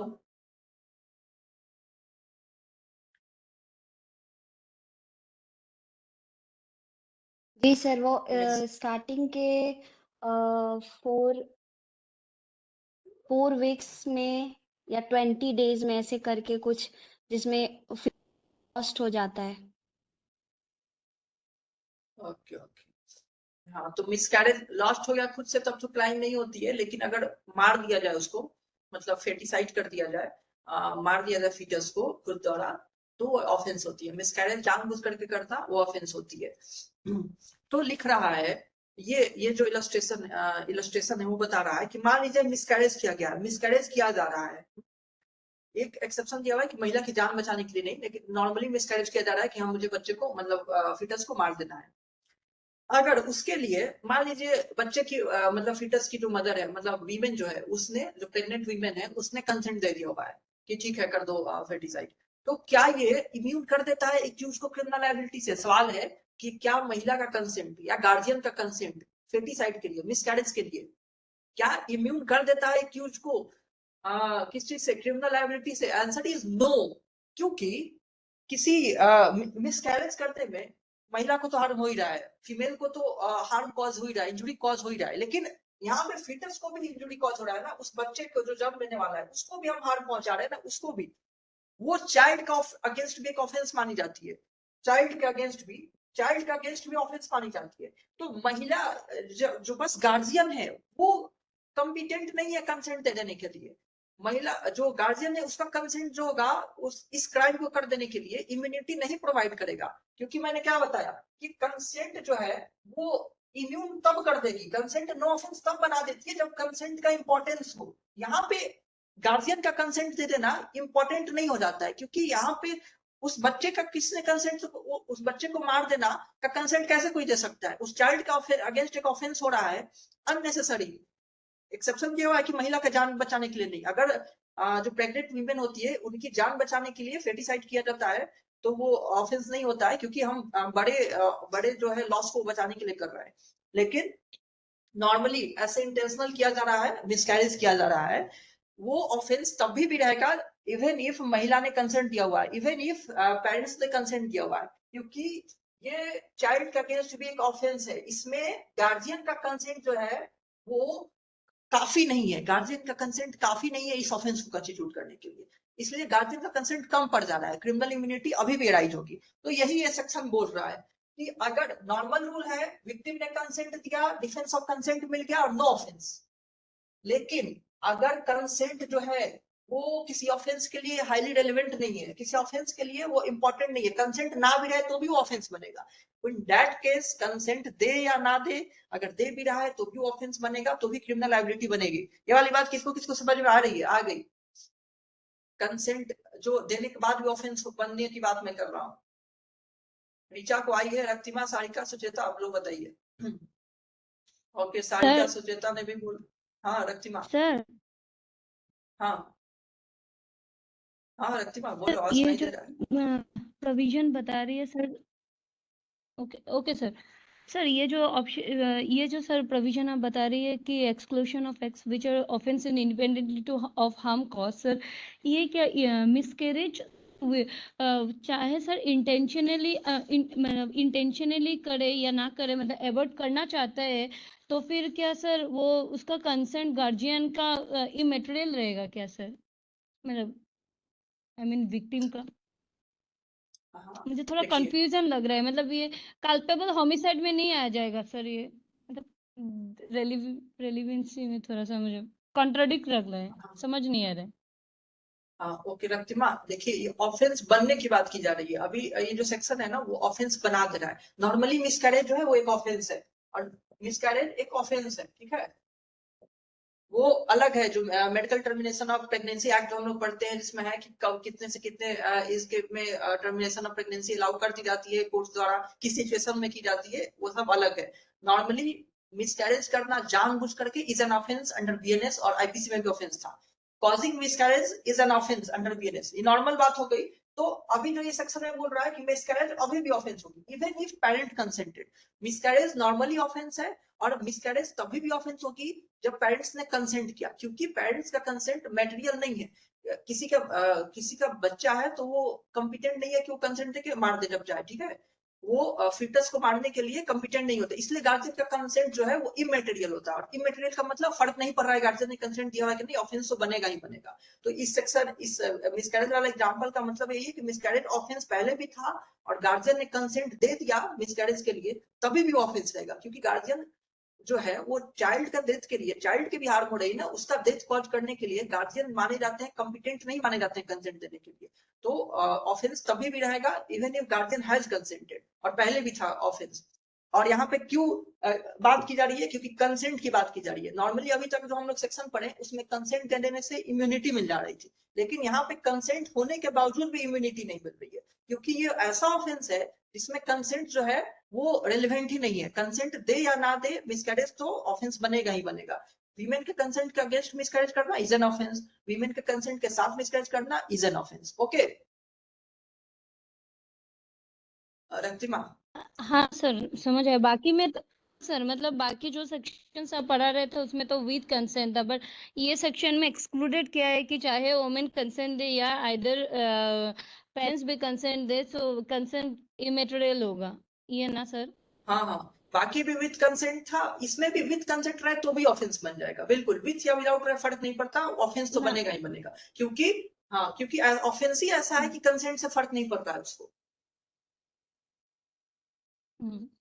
ठीक है सर, समझ गई। ठीक, ठीक है रत्ना, बिल्कुल। यहाँ विद कंसेंट भी क्राइम रह रहा है, विद कंसेंट भी इम्यूनिटी नहीं मिल पा रहा है, ठीक है।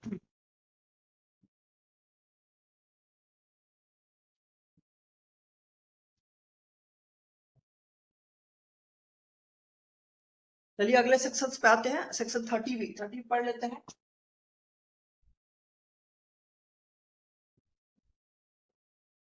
सेक्शन 30 बीएनएस या 92 आईपीसी, सेक्शन 30 बीएनएस या 92 आईपीसी लिखा हुआ है, act done in good faith for the benefit, act done in good faith for the benefit of a person without consent, ठीक है। यहाँ पे विदाउट कंसेंट की बात कर रहा है, बिना कंसेंट के, बिना, अभी तक विद कंसेंट था, अब बिना कंसेंट के भी कब ऑफेंस नहीं बन पाएगा, ये एक स्पेशल कैटेगरी दिया हुआ है यहाँ पे, बिना कंसेंट। वीडियो आ रही है ना? Okay okay. ये सेक्शन 30 जो कह रहा है बिना कंसेंट के भी ऑफेंस ना बनने की बात कर रहा है, तो है कि act done in good faith. चलिए पढ़ते हैं section. Nothing is an offense by reason of any harm which it may cause to a person for whose benefit। देखिए पहला एसेंशियल, इसका भी एसेंशियल लिख देते हैं, एसेंशियल इंग्रेडिएंट्स।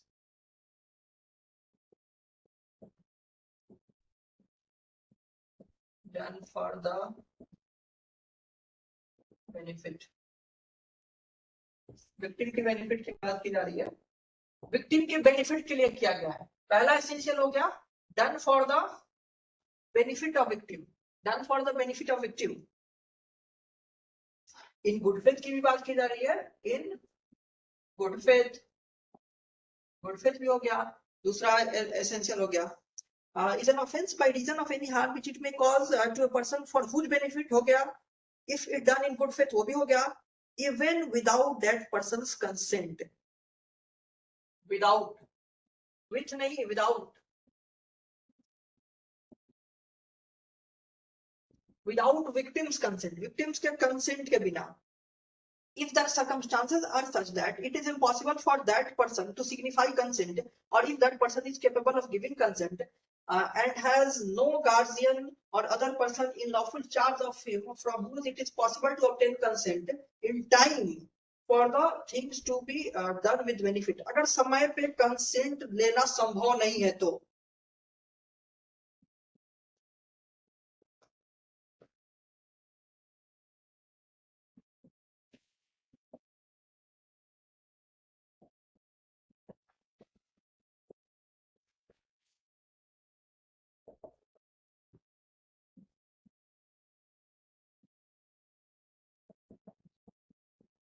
इन टाइम को अंडरलाइन मैं कर दिया। देखिए क्या लिखा हूं, अगर ये पूरा हो जा रहा है तो नो ऑफेंस, कोई ऑफेंस नहीं बनेगा, नो ऑफेंस।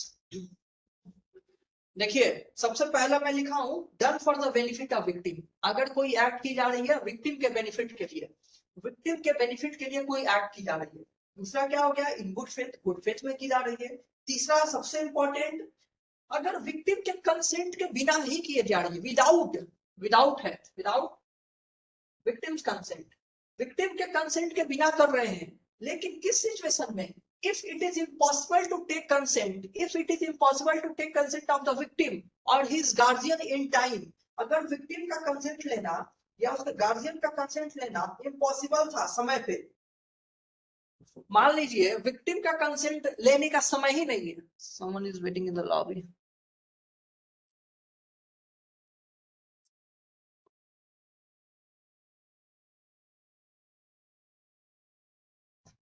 ओके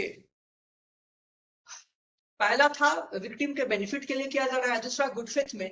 लेकिन अगर विक्टिम का कंसेंट लेने का समय नहीं है या विक्टिम के गार्जियन का कंसेंट लेने का समय नहीं है और हम विक्टिम के भलाई के लिए कुछ करना चाहते हैं, तो हम अब वेट तो नहीं करेंगे ना कि विक्टिम का कंसेंट मिले, उसके गार्जियन का कंसेंट मिले, हम वो शुभ काम कर देंगे, वो भले का काम, वो नोबल वर्क हम कर देंगे बिना कंसेंट के भी, हम मेरी क्रिमिनल लायबिलिटी नहीं बनेगी, मेरी क्रिमिनल लायबिलिटी नहीं बनेगी। इसको आप इलस्ट्रेशन नंबर 1 देखिए, समझ में आएगा। देखिए लिखा हुआ है Z is throne from his horse, Z is throne from his horse, फिर हम देखेंगे कैसे सारे एलिमेंट पूरे हो रहे हैं। Z is throne from his horse, अपने घोड़े से वो गिर जाता है, जेड को अपने ही घोड़े द्वारा मतलब फेंक दिया जाता है, गिर जाता है, एंड इज इनसेंसिबल, बेहोश हो गया है, ये अपने सेंसेस में नहीं है। ये सर्जन, एक सर्जन है, find that Z requires to be trepanned, एक तरह का सर्जिकल प्रोसेस का कहा जाता है इसको, ट्रीपेंड एक तरह का सर्जिकल प्रोसेस है, मतलब ऑपरेशन करना है, मान लीजिए ऑपरेशन करना है, not intending Jed's death but in good faith for Jed's benefit perform that trepanned before Jed recovers his power of judging for himself, he has committed no offense। देखिए कह रहा है कि डॉक्टर जो है, डॉक्टर को कोई अनकॉन्शियस इंसान मिल जाता है, जैसे इस एग्जांपल में, इस इलस्ट्रेशन में बोला कि एक पर्सन जो है घोड़े से गिर गया था, वो अपने सेंसेस में नहीं था, मतलब उससे अभी कंसेंट नहीं ले सकते, लेकिन उसकी जान बचाने के लिए ऑपरेशन करना जरूरी है, जान बचाने के लिए ऑपरेशन करना जरूरी है और डॉक्टर कर देता है ऑपरेशन, तो बोल रहे हैं यहाँ कोई ऑफेंस नहीं होगा। देखिए एसेंशियल्स, बेनिफिट, पहला एसेंशियल है बेनिफिट के लिए होनी चाहिए, बेनिफिट के लिए किया गया है, बिल्कुल विक्टिम की जान बचाने के लिए किया गया है। गुड फेथ में डॉक्टर जो है, गुड फेथ में किया हुआ कि मैं इसे ठीक कर दूंगा, डॉक्टर का कोई एविल इंटेंशन, एविल जो है इल फेथ नहीं था, उसको गुड फेथ में वो ऑपरेशन किया विदाउट विक्टिम कंसेंट, विक्टिम का कंसेंट नहीं लिया है, विक्टिम का कंसेंट नहीं लिया है, लेकिन किस सिचुएशन में, इफ किस सिचुएशन में कंसेंट नहीं लिया है, it is impossible to take consent of victim और हिज गार्जियन इन टाइम। देखिए इन टाइम बहुत इंपॉर्टेंट है, समय पे हम कंसेंट नहीं ले पाते विक्टिम का या उसके गार्जियन का, अगर बहुत समय है तब तो लेके ही आपको करना था, अगर क्रिटिकल स्थिति नहीं है तो आप ऑपरेशन नहीं करेंगे, आप कंसेंट लेंगे, उसको होश में आने का वेट कीजिए, उसके पेरेंट को आने का वेट कीजिए, लेकिन ऐसी स्थिति है कि समय पे आप उसके कंसेंट नहीं ले पाएंगे या उसके गार्जियन का कंसेंट नहीं ले पाएंगे, देन आप बिना कंसेंट के भी वो एक्ट कर सकते हैं, लेकिन वो गुड फेथ में होनी चाहिए, वो बेनिफिट के लिए होनी चाहिए, एक्यूज के विक्टिम के बेनिफिट के लिए, और गुड फेथ में आप बिना कंसेंट के भी कर सकते हैं, अगर समय पे कंसेंट लेने का समय ही नहीं है, समय पे कंसेंट लेने का आपके पास पॉसिबिलिटी ही नहीं है, संभावना नहीं है, इसलिए लिखा हुआ है विदाउट विक्टिम्स कंसेंट, इफ, यदि इट इज इम्पॉसिबल मतलब असंभव है to take consent of the victim, victim का कंसेंट लेना या उसकी गार्जियन का कंसेंट लेना इन टाइम, समय पर लिख लीजिए इसको। ये 3 एसेंशियल इंग्रेडिएंट हो गए सेक्शन 30 के या 92 आईपीसी के, अगर ये तीनों पूरे हो जाते हैं तो क्या होता है, ऑफेंस नहीं बनेगा, then no offence is constituted.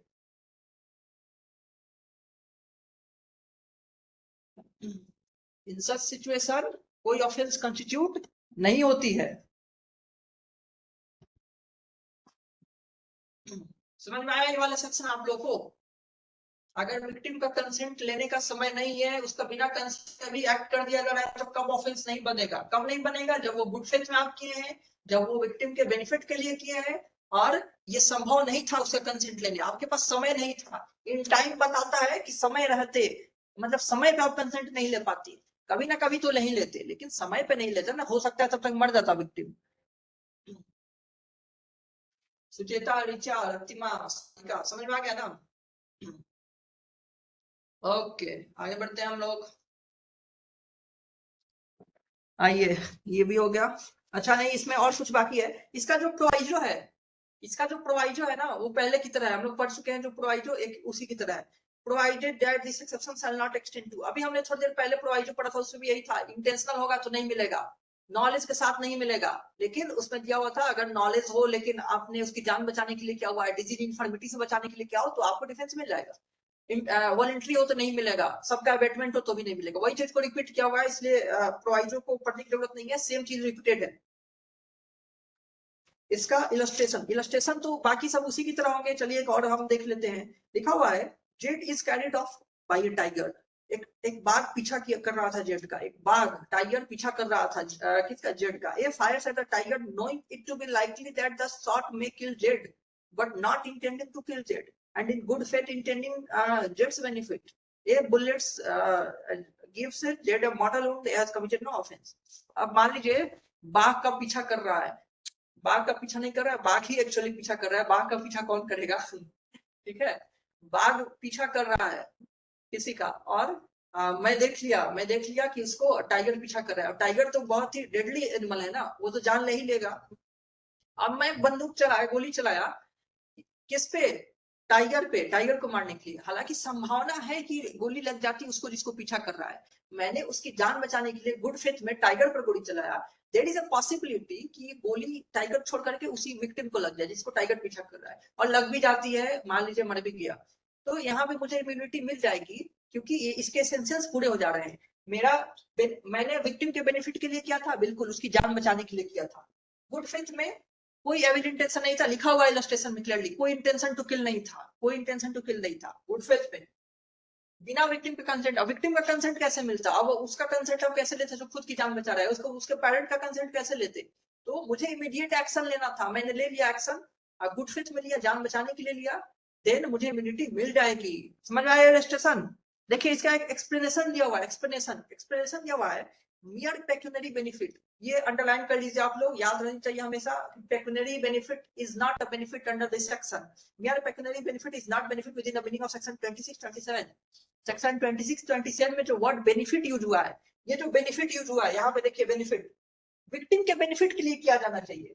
अब विक्टिम का बेनिफिट का मतलब मॉनेटरी बेनिफिट तो नहीं होगा ना, पेक्यूनरी मतलब मॉनेटरी, पैसा वाली बेनिफिट। ठीक है सारिका, सुचेता, पेक्यूनरी बेनिफिट का मतलब मॉनेटरी टर्म्स में होता है, मतलब पैसों की बेनिफिट। ये नहीं हो सकता है ना कि विक्टिम को हमें 1 लाख का फायदा कराना था, इसलिए मैं उस पर अटैक कर दिया, इसलिए मैंने ये रिस्क लिया, क्योंकि विक्टिम को पैसे की बेनिफिट करानी थी, ये नहीं। देखिए क्या एग्जाम्पल था, जान बचाने वाला, डॉक्टर करता है जान बचाने के लिए। ये जो बाघ क्या कर रहा था, पीछा कर रहा था टाइगर, यहाँ पे मैंने जो गोली चलाया वो उसकी जान बचाने के लिए नहीं, ये नहीं कि उसको कुछ पैसों की फायदा हो जाए। इसलिए लिखा हुआ है कि यहाँ पे रिस्क इतना ज्यादा है, किया जा रहा है वो एक्ट बिना कंसेंट के किया जा रहा है या विद कंसेंट भी किया जा रहा है, जो भी। तो बेनिफिट का मतलब जो है मॉनेटरी बेनिफिट नहीं लिया जाएगा, यहाँ बेनिफिट अदर्स होनी चाहिए, किसी को बहुत ज्यादा किसी का जान बचाने का बेनिफिट, उसको ग्रीवियस हर्ट से बचाने का बेनिफिट, इस तरह की होनी चाहिए, ना कि मॉनेटरी। तो ये याद रखेंगे आप लोग, pecuniary benefit is not a valid benefit. Pecuniary मतलब पैसों की बेनिफिट, पेक्यूनरी मॉनेटरी। चलिए सेक्शन 31 है, सेक्शन 93 देखिए। सेक्शन 31, सेक्शन 30 हो गया। सेक्शन 31 देखिए, communication made in good faith. 5-6 क्या टाइम हो रहा है? ओके, हम लोग 5-6 सेक्शन और पढ़ते हैं, और बाकी के जो सेक्शन है या तो आज रात को पढ़ेंगे या कल पढ़ेंगे। ओके, सेक्शन 31 देखिए। Communication made in good faith बहुत ही आसान, बहुत ही छोटा सेक्शन है, इसमें प्रीलिम्स से पूछ लिए जाते हैं। ये कम्युनिकेशन वाला सेक्शन और इसके बाद वाला भी सेक्शन 93, 94 ये पूछे गए हुए हैं कई बार प्रीलिम्स में। तो no communication made in good faith is an offense by reason of any harm to the person to whom it is made if it is made for the benefit of that person। बहुत ही आसान है, बस underline कर लीजिए benefit of that person, benefit of that person, उसी person के benefit के लिए किए हम कम्युनिकेशन किए हुए हैं, गुड फेथ में किए हुए हैं। गुड फेथ अंडरलाइन कर लीजिए, बेनिफिट ऑफ दैट पर्सन को अंडरलाइन कर लीजिए, तो ऑफेंस नहीं बनेगी। इसका इलस्ट्रेशन साफ लिखा हुआ है, a surgeon in good faith communicates to a patient his opinion that he can not alive. Good faith में एक सर्जन जो है अपने पेशेंट को बताता है कि तुम्हारी जिंदा रहने की संभावना कम है। The patient dies in consequence of the shock, patient जो है शॉक ही से मर जाता है, ठीक है, पेशेंट शॉक से मर जाता है। He has committed no offense, though he knew it to be likely that the communication might cause the patient death। क्योंकि वो गुड फेथ में कम्युनिकेट किया तो उसको ऑफेंस की लायबिलिटी नहीं बनेगी। गुड फेथ में कम्युनिकेट किया, लेकिन इसलिए लिखा हुआ है communication made in good faith. ये सेक्शन जो है वो इम्यूनिटी दे रहा है किससे, कि अगर हम कोई कम्युनिकेशन कर रहे हैं, कोई बात बोल रहे हैं, कम्युनिकेशन मतलब कुछ बातें बताना, संचार करना, तो कोई कम्युनिकेशन हम कर रहे हैं गुड फेथ में तो वो ऑफेंस नहीं होगी। क्यों नहीं होगी, क्योंकि मैंने गुड फेथ में किया हुआ है, बेनिफिट के लिए किया हुआ है, विक्टिम के बेनिफिट के लिए किया हुआ है, गुड फेथ में किया हुआ है, देन ऑफेंस नहीं बनेगी। एग्जाम्पल से भी पता चल रहा है, डॉक्टर ने बताया गुड फेथ में बताया, क्योंकि वो उसको लगा कि इसे बतानी चाहिए ये चीज, उसके बारे में, उसके मेडिकल कंडीशन के बारे में तो उसे बतानी चाहिए, बताया, उस पर्सन के बेनिफिट के लिए बताया, और वो जो पर्सन है उसकी डेथ हो जाती है शॉक से, तो डॉक्टर की लायबिलिटी नहीं बनेगी, क्योंकि उसका कोई एविल इंटेंशन नहीं था और वो विक्टिम के बेनिफिट के लिए बताया हुआ था। तो ये कम्युनिकेशन का सेक्शन है, बस हेडिंग से क्वेश्चन आ जाती है किस सेक्शन में है communication made in good faith, या इस सेक्शन में क्या है, तो आपको आंसर देना होगा communication made in good faith. समझिए गया, विक्टिम के बेनिफिट के लिए गुड फेथ में बताने वाली बात लायबिलिटी से इम्यून कर देती है। इम्यून मतलब आजाद कर देती है, फ्री कर देती है। ये सेक्शन 31 था। ये सेक्शन 32 देखते हैं, सेक्शन 32 जो कि सेक्शन 94 था। ये भी इंडेक्स बेस्ड क्वेश्चन इससे आए हुए हैं। Section 32, section 94, act to which a person is compelled by threat, वो एक्ट जिसके लिए किसी पर्सन को कंपेल किया गया है थ्रेट से। थ्रेट से मतलब धमकी दे करके, डरा करके। लिखा हुआ है except murder and offence against state punishable with death. दो चीजों को एक्सेप्ट किया गया है, मर्डर को और स्टेट के अगेंस्ट के ऑफेंसेस को, जिसका पनिशमेंट क्या है, डेथ है, जिसका पनिशमेंट डेथ हो। यानी कि इससे पता चलता है, सबसे पहला ही एक्सेप्ट लिखा हुआ है, इससे क्या पता चलता है कि आपको थ्रेट का जो डिफेंस है, आप डिफेंस तो ले सकते हैं कि आपको थ्रेट से कंपेल किया गया था। इस सेक्शन को अच्छे से समझिएगा, कई सारे इंपॉर्टेंट चीज है इसमें। अगर आपको कंपेल तो किया गया था करने के लिए, ऑफेंस करने के लिए, आपको इम्यूनिटी मिल जाएगी क्योंकि आपने थ्रेट के अंडर में किया हुआ था, आपने अंडर थ्रेट ऑफेंस किया था। लेकिन आप जो है ये डिफेंस नहीं ले सकते हैं दो केस में। किस केस में, जो स्टार्टिंग में लिख दिया हुआ है, एक्सेप्ट मर्डर, पहला हो गया मर्डर के केस, मर्डर के केस में। दूसरा हो गया and offence against the state, offence against state, offence against state के केस में पनिशेबल विद डेथ, जिसका पनिशमेंट क्या हो, डेथ हो। कोई मर्डर जो है या ऑफेंस अगेंस्ट स्टेट, वो ऑफेंस अगेंस्ट स्टेट जिसका पनिशमेंट डेथ है, इस केस में आप नहीं ये डिफेंस ले सकते, इस केस में ये डिफेंस नहीं ले सकते, बाकी आप ले सकते हैं। तो अब हम नॉर्मल सेक्शन पढ़ रहे हैं। ये स्टार्टिंग में ये एक्सेप्शन दे दिया हुआ था कि अगर मर्डर के केस में और ऑफेंस अगेंस्ट स्टेट के केस में जिसका पनिशमेंट डेथ है, उसमें आप ये डिफेंस नहीं ले सकते हैं, बाकी ले सकते हैं। तो देखिए except murder and offence against state. अब नॉर्मल है, nothing is an offence, offence नहीं बनेगा। कब नहीं बनेगा, which is done by a person who is compelled to do it by threat. अगर थ्रेट से कंपेल करके किसी से कोई काम करवाया गया है, मुझे डरा करके धमका करके मुझसे कोई ऑफेंस कराया गया है, तो मेरी लायबिलिटी नहीं बनेगी, मुझे इम्यूनिटी दे दी जाएगी, ठीक है। Which at the time of doing it, जब मुझे करते समय क्या था, reasonably cause the apprehension that instant death to that person will otherwise be the consequence। अगर करते समय, ऑफेंस करते समय ये डर था इंस्टेंट डेथ हो जाएगा, अगर मैंने नहीं किया तो मेरी इंस्टेंट डेथ हो जाएगी। देखिए इंस्टेंट डेथ का इस्तेमाल किया हुआ है। इंस्टेंट का इस्तेमाल करने का मतलब क्या है, ये मैंने बता दिया था आप लोग को जब मैं रॉबरी पढ़ा रहा था, रॉबरी, ठीक है।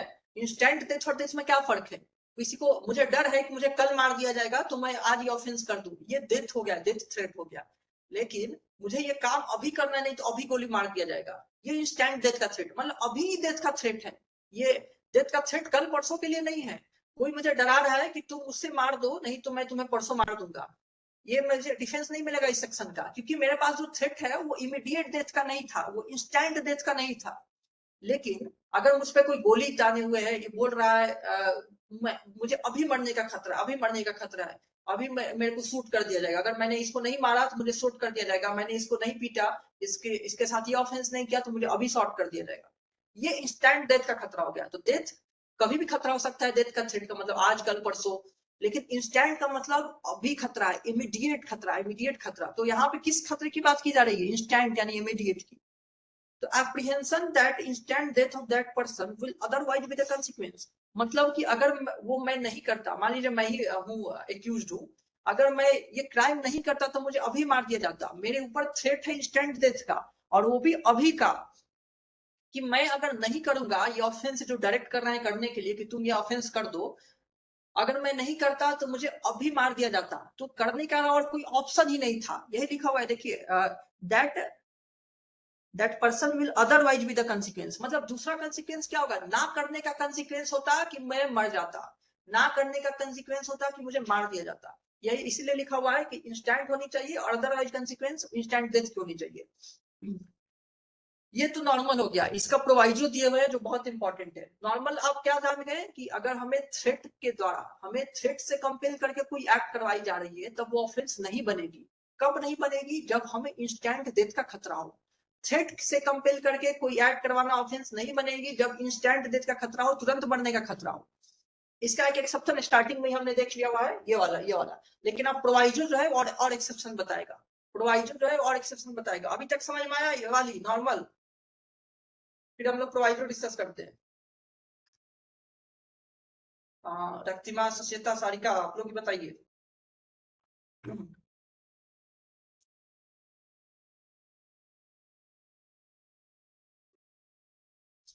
ओके ओके, तो आइए हम प्रोवाइजो देखते हैं।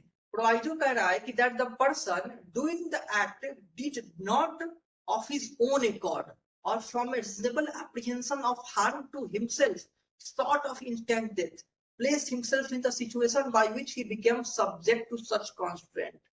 देखिए, did not of his own accord, इसका क्या मतलब हुआ? मतलब खुद की वजह से ही उस सिचुएशन में ना आया हो।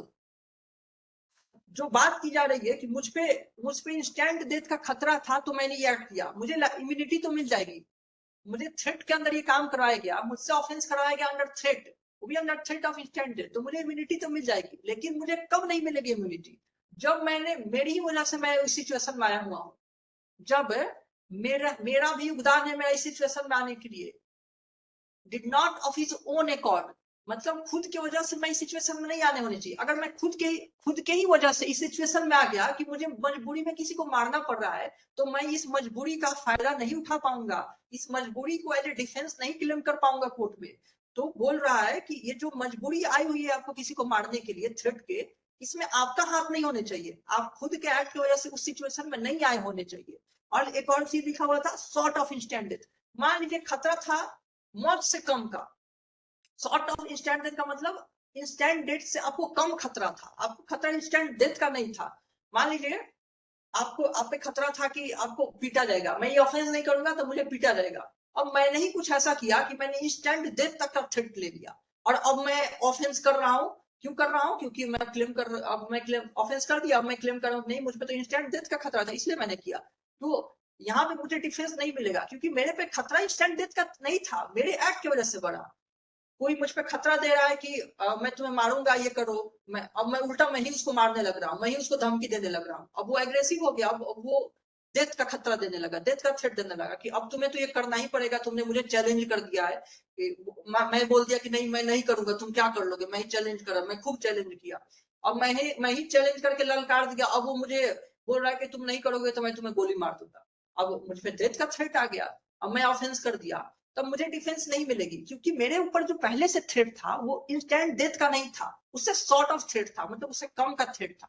लेकिन उस थ्रेट को मेरे एक्ट ने इनहेंस कर दिया, मतलब बढ़ा दिया, मेरे ही एक्ट की वजह से थ्रेट इनहेंस होके अब वो डेथ का थ्रेट हो बन चुका है। In that case I would not get the defence of threat under this section, क्योंकि मेरे वजह से ऐसी सिचुएशन अराइज हुई कि मुझे वो मजबूरी आ गई कि मैं ये एक्ट करूंगा, नहीं तो मुझे इंस्टेंट डेथ का थ्रेट मिल गया हुआ है, मुझे मार दिया जाएगा।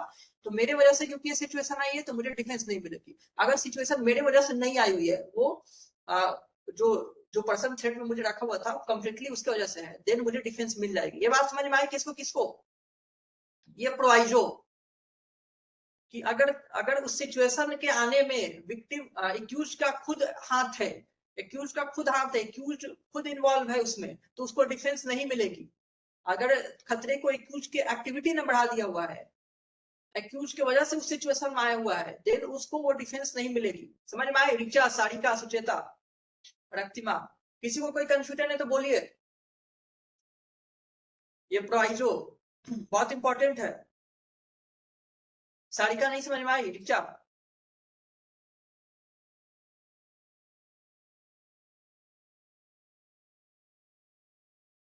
सारिका,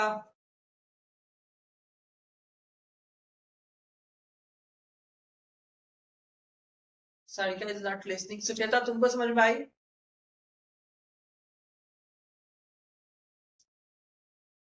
ओके, सारिका अगर सुन रही है तो बताओ समझ में आई कि नहीं। बाकी मैं रिपीट करूँ?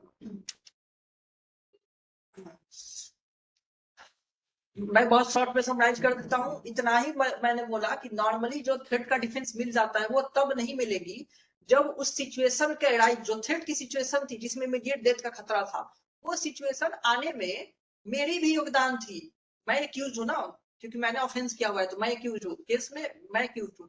तो एक्यूज का भी योगदान था वो सिचुएशन आने में जिस सिचुएशन में मुझे इमीडिएट थ्रेट का खतरा था, या एक्यूज ने जो थ्रेट था उसको बढ़ा दिया। जैसे मैंने एग्जांपल दिया कि थ्रेट कम था बट मेरे ही काम की वजह से थ्रेट बढ़ गया। अब मैं डिफेंस नहीं ले सकता हूं क्योंकि मेरे ऊपर जो थ्रेट आया इंस्टेंट डेथ का, उसमें मेरा ही योगदान था। पूरा फोन से दूर थे। कोई बात नहीं सारिका, कोई बात नहीं, इट्स ओके, ठीक है। आइए ये प्रोवाइजो हो गया। एक्सप्लेनेशन देखते हैं। Explanation 1, a person who of his own accord or by reason of threat of being beaten joins a gang of dacoits, knowing their character, is not entitled to the benefit of this exception on the ground of his having been compelled by his associate to do anything. देखिए लिखा हुआ है of his own accord, कोई person जानबूझ करके, मतलब अपनी मर्जी से कोई क्या ज्वाइन कर लेता है, एक डकैत का गैंग ज्वाइन कर लेता है।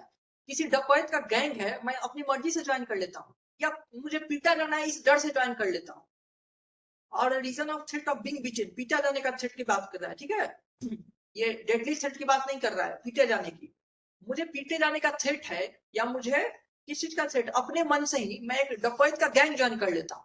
अब जो है वो डकैत मुझे कंपेल करा के कोई ऑफेंस करा रहे हैं, मैंने ज्वाइन अपने मन से किया डकैत का गैंग, और वो डकैत बाद में कंपेल करके मुझे ऑफेंस करवा रहे हैं, तब मैं जो है जो थ्रेट का जो डिफेंस है वो क्लेम नहीं कर पाऊंगा, क्योंकि मैंने डकैत के साथ मिलकर ज्वाइन कर लिया। वो जानते हुए कि वो डकैत है, वो लोग क्या काम करते हैं ये जानते हुए भी मैंने ज्वाइन कर लिया, तो वो जो काम करते हैं वही तो करेंगे। मुझसे जबरदस्ती क्राइम करवा लिए, तो मैं क्या थ्रेट का जो डिफेंस है कि मैंने ये अंडर कंपल्सन ऑफ थ्रेट किया हुआ है, ये डिफेंस में नहीं ले पाऊंगा, क्योंकि मैंने अपनी मर्जी से डकैत का गैंग ज्वाइन किया। अब वो लोग जबरदस्ती भी मुझसे कुछ करवा ले, मुझे डिफेंस नहीं मिलेगा, ठीक है। ये एक्सप्लेनेशन 1 कह रहा है।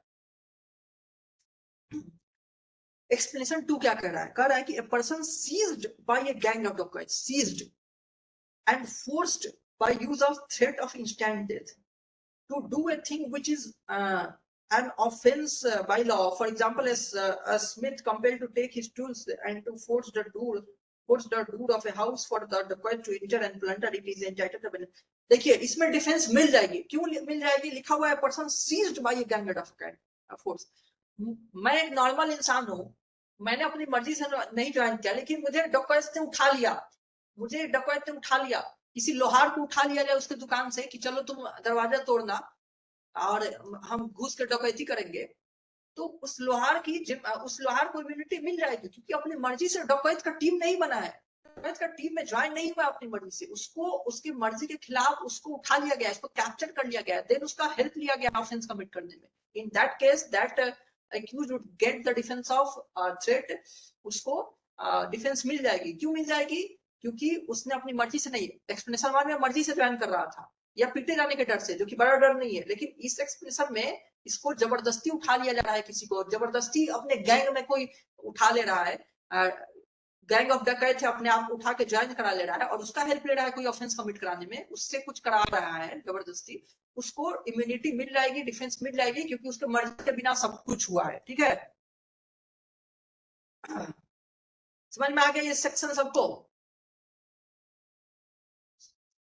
आया कि नहीं सारिका? ये सर समझ में आ गया। ओके ओके, तो चेता तुम बताओ।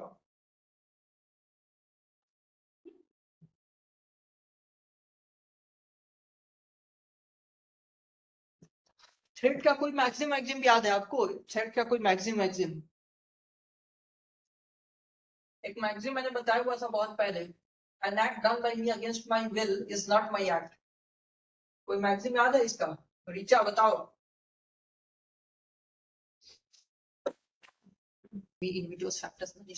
बिल्कुल बिल्कुल रीचा सही एकदम लिखा है तुमने। एक्टस का स्पेलिंग तुमने बस गलत लिख दिया था, बाकी सब सही था।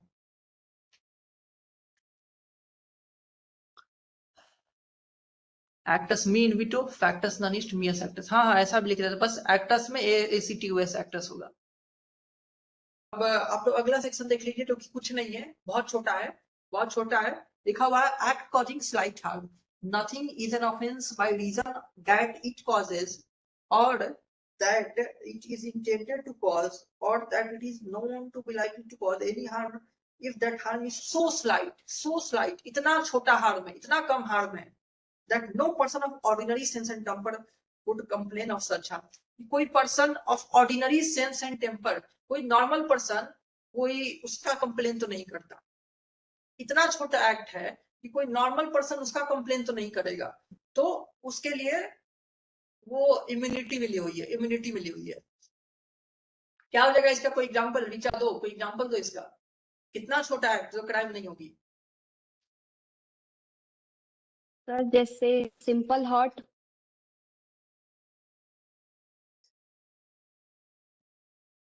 वो हर्ट, जो हर्ट वाले डिफिनेशन में भी सही से ना पा रही है, मतलब हर्ट भी ऐसा किए जो छुआ ही नहीं, मतलब थप्पड़ भी नहीं मारे, मान लो कि टच कर दिए थोड़ा सा, जो जी असल्ट सर। भी नहीं है, नहीं है।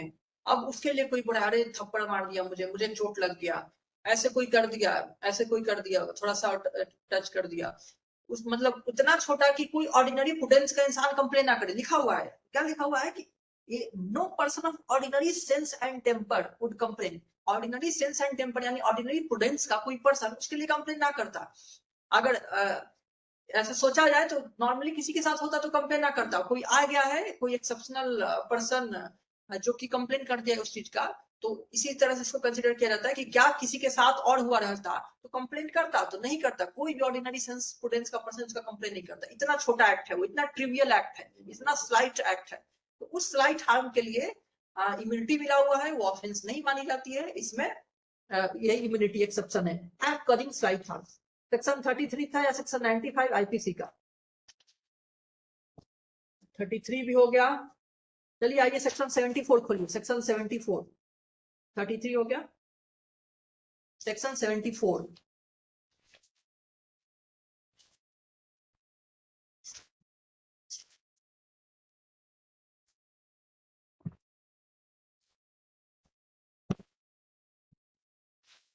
यहां तक समझ में आया सारिका? अभी तक के जो सेक्शंस है, यस सर। वीडियो तो दिखाई दे रही है ना आप लोग को, वीडियो वगैरह? Yes sir.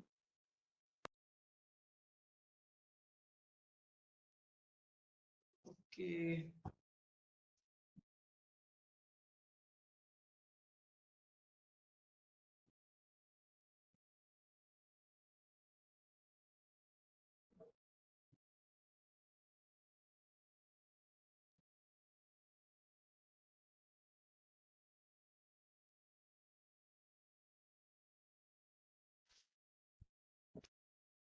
रक्तिमा समझ में आई अभी तक?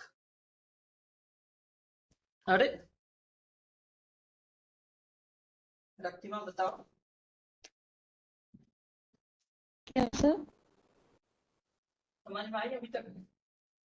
हाँ हाँ, किसी सेक्शन में दिक्कत तो नहीं है? नो सर नो, समझ आ चुकी ओके, आगे। ठीक है।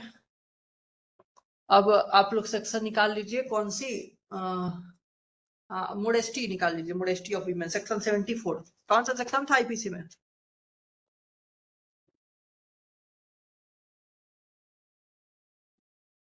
बहुत पॉपुलर सेक्शन। 354 था शायद, 354 था शायद। बिल्कुल बिल्कुल।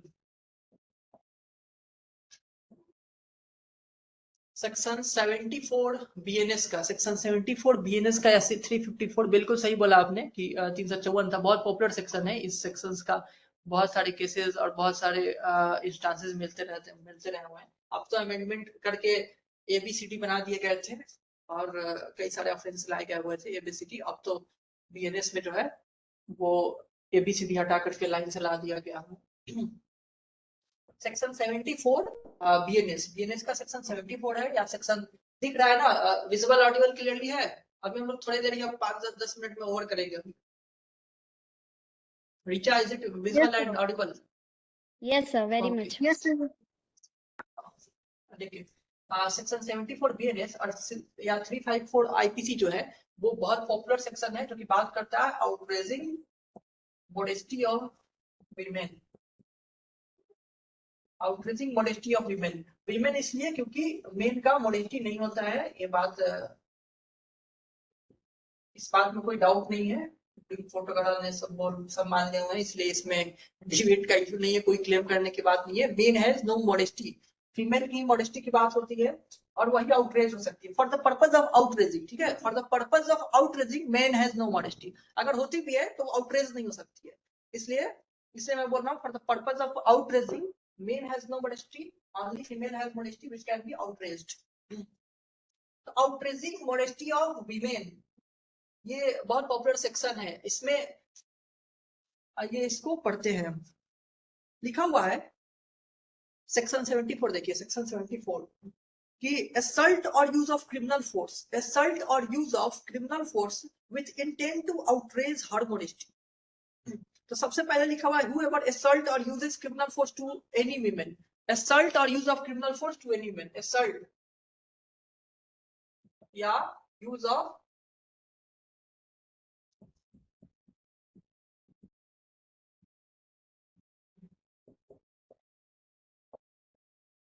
पहला एसेंशियल हो गया, पहला एसेंशियल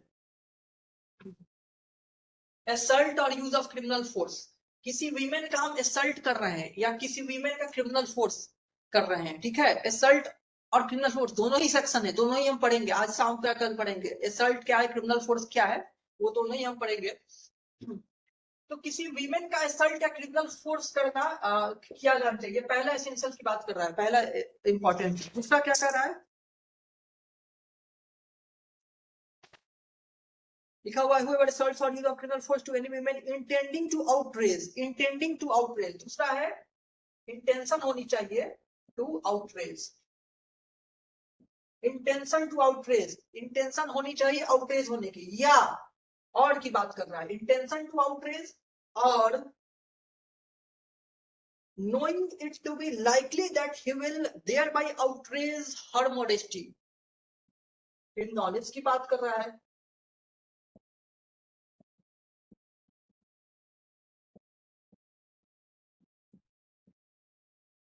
देखिए इंटेंशन नॉलेज हो गया, यही तो इंपॉर्टेंट चीज थी जो मैं बताना चाहता हूँ। इंटेंशन नॉलेज, बार बार इंटेंशन नॉलेज हम लोग पढ़ चुके हैं, समझ चुके हैं। इसमें दोनों हो सकती है, इंटेंशन के साथ आप कर रहे हैं तो भी क्राइम, अगर नॉलेज है तो भी क्राइम है। पहला क्या एसेंशियल जरूरी है कि आप किसी महिला का असल्ट या क्रिमिनल फोर्स यूज, किसी महिला पे क्रिमिनल फोर्स का यूज कर रहे हैं, क्रिमिनल फोर्स का यूज कर रहे हैं किसी महिला पे, या असल्ट कर रहे हैं किसी महिला का, लेकिन ये नॉर्मल असल्ट नहीं, नॉर्मल क्रिमिनल फोर्स नहीं, ये एक सेक्सुअल ऑफेंस है, सेक्सुअल ऑफेंस है, ये एक जेंडर स्पेसिफिक ऑफेंस है। इसलिए असल्ट नॉर्मल जो है जेंडर स्पेसिफिक नहीं है, क्रिमिनल फोर्स जेंडर स्पेसिफिक नहीं है, वो किसी के साथ भी हो सकता है, लेकिन यहाँ जेंडर स्पेसिफिक की बात की जा रही है, इसलिए इंपॉर्टेंट है दूसरा वाला एसेंशियल, दूसरा वाला एसेंशियल। या आउटरेज मोडेस्टी की बात की जा रही है, जाहिर सी बात है आउटरेज मोडेस्टी, आउटरेज मोडेस्टी की बात की जा रही है। तो दूसरा क्या है कि इंटेंशन होनी चाहिए कि मोडेस्टी को आउटरेज किया जाए, इंटेंशन होनी चाहिए कि मोडेस्टी को आउटरेज किया जाए, या और ये इसके बाद तो एंड है, इसके साथ भी होना चाहिए, लेकिन दूसरा में और नॉलेज होनी चाहिए कि मेरे एक्ट से क्या होगा, मोडेस्टी आउटरेज हो सकती है। इधर इंटेंशन ही था, एक्यूज का इंटेंशन ही था कि मैं इसकी मोडेस्टी को आउटरेज कर दूं, या इंटेंशन नहीं था लेकिन उसको जानकारी था कि मेरे एक्ट से क्या होगा, इसकी मोडेस्टी आउटरेज हो सकती है। इसमें बहुत बार मोडेस्टी मोडेस्टी टर्म आ रही है जिसको हम समझेंगे अभी। अगर ये हो रही है तो ऑफेंस कंस्टिट्यूट हो जाएगी, या तो इंटेंशन है आउटरीच करने की तो भी बन गई offence, intention with intention to outreach modesty, अगर असॉल्ट या यूज ऑफ क्रिमिनल फोर्स कर दिया जा रहा है वीमेन के साथ, हो गई ऑफेंस कंप्लीट किसकी, 354 आईपीसी की। या मेरे पास नॉलेज है कि मेरे एक्ट से फीमेल की मोडेस्टी आउटरीच हो सकती है और फिर भी मैंने असॉल्ट या क्रिमिनल फोर्स किया वीमेन पे, देन आल्सो सेक्शन 354 की ऑफेंस जो है वो कंप्लीट हो जाती है, आइदर इंटेंशन और नॉलेज। तो हमें अब देखना है कि इंटेंशन नॉलेज के साथ क्या किया जा रहा है, मोडेस्टी आउटरेज किया जा रहा है। तो बताइए मोडेस्टी क्या होता है, मोडेस्टी टर्म इंपॉर्टेंट हो गया इसमें, जो कि इसको एक इसको एक जेंडर स्पेसिफिक ऑफेंस बना रही है, इसको एक सेक्सुअल ऑफेंस बना रही है। एक्सप्लेन कीजिए, किसी को समझ में आ रहा है मोडेस्टी से क्या आप समझते हैं, मोडेस्टी कौन बताएगा? रीचा, रीचा, रक्तिमा, पर मैं am I समझा audible? नहीं पाऊंगी। समझा नहीं पाएंगे मतलब Yes, कुछ भी sir. एक दो Yes, sir, वर्ड भी you अगर are आपको audible. समझ में आ रहा है Few अच्छा minute. ठीक है मतलब हाँ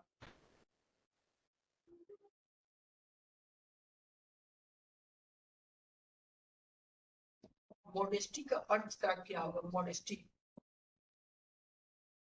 क्योंकि यही टर्म बस समझना है, ये हो गया कंप्लीट, ये अर्थ कुछ है ही नहीं। 354 में 74 में और कुछ नहीं है, क्या बताया मैंने पहले, तो असॉल्ट या क्रिमिनल फोर्स का यूज किया जा रहा है, दूसरा या तो इंटेंशन होनी चाहिए या नॉलेज, इंटेंशन भी हो आउटरेज मोडेस्टी तो भी ऑफेंस, नॉलेज भी हो कि मेरा एक्ट से मोडेस्टी आउटरेज होगी तो भी ऑफेंस। ठीक है, दोनों ही केस में इंटेंशन हो आउटरेज करने का या नॉलेज हो कि मेरे एक्ट से आउटरेज होगा मोडेस्टी, दोनों ही केस में ऑफेंस कंस्टिट्यूट हो जा रही है। तो मोडेस्टी आउटरेज होने का, तो मोडेस्टी है ही क्या, कोई कोई नहीं कोशिश करेगा, जो भी अगर समझ में आ रही है। सर जैसे हाँ कि बोलिए। Women are not too much, जैसे एक्सपोजिंग नहीं होती हैं, वो बहुत अपने आप को बांध के रखती हैं, एक लिमिट में रहती हैं, तो शायद उसी को बोलते हैं। बिल्कुल आप सही बोल रही हैं एक तरह से, बिल्कुल इसी को मैं थोड़ा लीगल टर्म बोल दे रहा हूँ। जी सर। देखिए मैंने लिखा हुआ है inherent dignity attributed to an women, women को ये भी नॉर्मल टर्म्स में नहीं, in terms of her gender मान लीजिए, in terms of her sex या जेंडर, जेंडर के टर्म्स में, देखिए मैंने लिखा हुआ है जेंडर के टर्म्स में, मतलब सेक्स के टर्म्स में, मेल या फीमेल होने के टर्म्स में, क्योंकि वो फीमेल है तो एक जो है डिग्निटी एट्रीब्यूट की गई है, मतलब वीमेन को bye virtue of being her female, bye virtue of being her women एक डिग्निटी एट्रीब्यूटेड है, वो ग्रांट नहीं की गई है, किसी सरकार ने, किसी मेल ने, किसी ने ग्रांट नहीं किया हुआ है, वो इनहेरेंट है, इनहेरेंट। अच्छा इनहेरेंट करने का क्या मतलब होता है, इनहेरेंट आप बहुत जगह पढ़ते होंगे, इनहेरेंट राइट्स होते हैं, ह्यूमन राइट्स आर इनहेरेंट, वो होते हैं सब में, वो ग्रांट एट्रीब्यूट नहीं किए जाते हैं। तो what do you understand by the term inherent, कोई बताएगा? बहुत जगह मिलती है ना इनहेरेंट वर्ड। सर जो कि निहित है, जो जो किसी ने दिया नहीं है, ना ही स्टैट्यूट या लेजिस्लेशन द्वारा बनाया गया है, ये अपने आप में होता है। बहुत बढ़िया, तो बहुत इसको बढ़िया मतलब आपने बोला, जो बाय कि बर्थ, हाँ बाय बर्थ मिलता है कहते सर। हैं।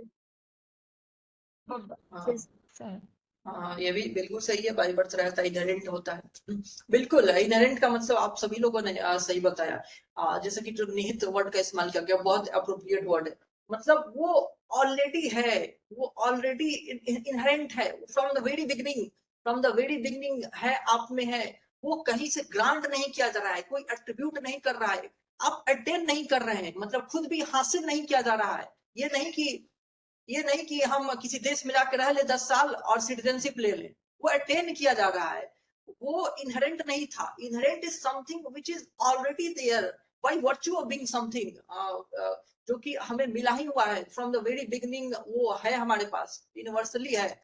इसी को इनहेरेंट कहते हैं, जो हमारे में है, इंट्रिंसिक है एक तरह से।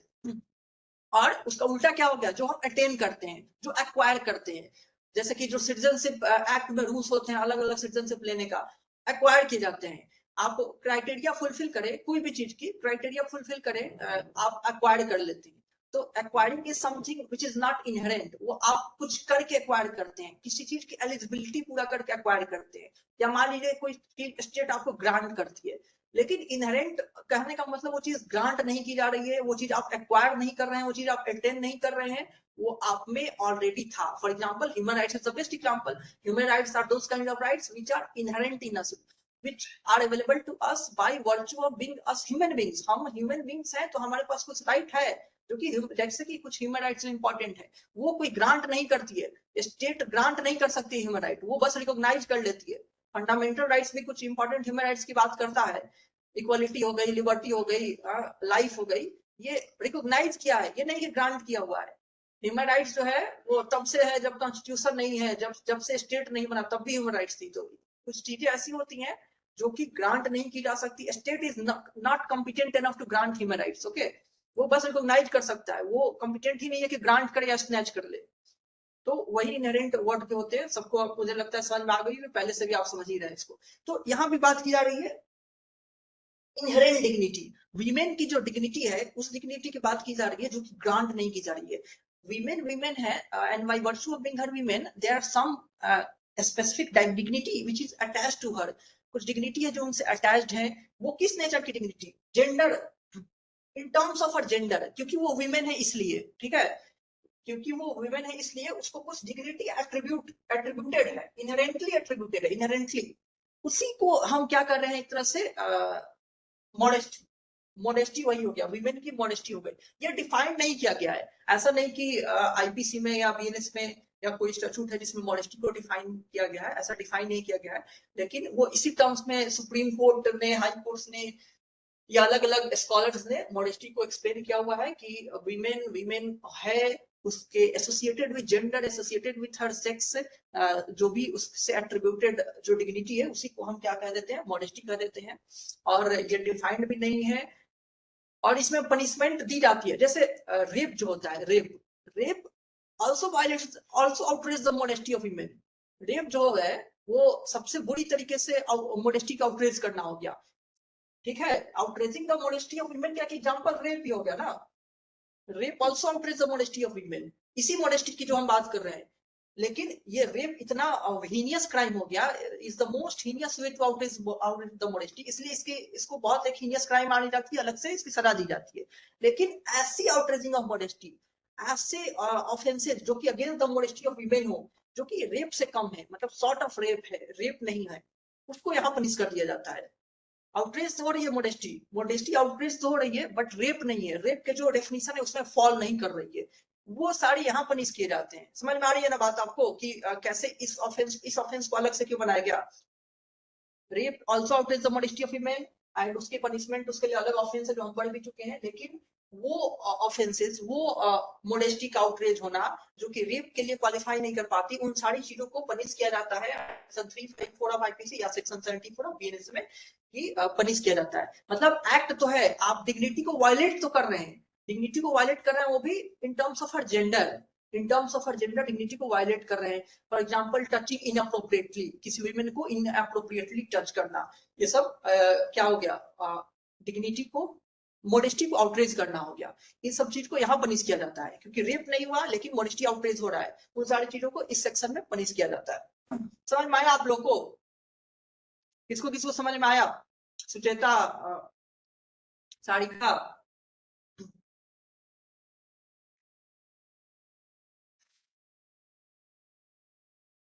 तो अगर, अच्छा ये कैसे अलग है? नॉर्मल जो हम असॉल्ट पढ़ते हैं, ये जेंडर स्पेसिफिक क्राइम हो गया ना। ये outraging modesty of women, it is a gender specific offence. ये फीमेल के साथ हो रहा है, ये सेक्सुअल ऑफेंस है। नॉर्मल असॉल्ट जो है सेक्सुअल ऑफेंस नहीं है, वो जेंडर स्पेसिफिक नहीं है, वो मेल फीमेल दोनों के साथ हो सकता है। लेकिन operating the modesty of women ये एक सेक्सुअल ऑफेंस है, ये जेंडर स्पेसिफिक ऑफेंस है।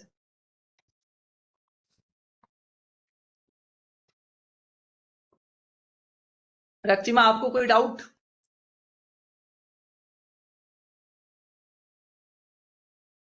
एवरीथिंग।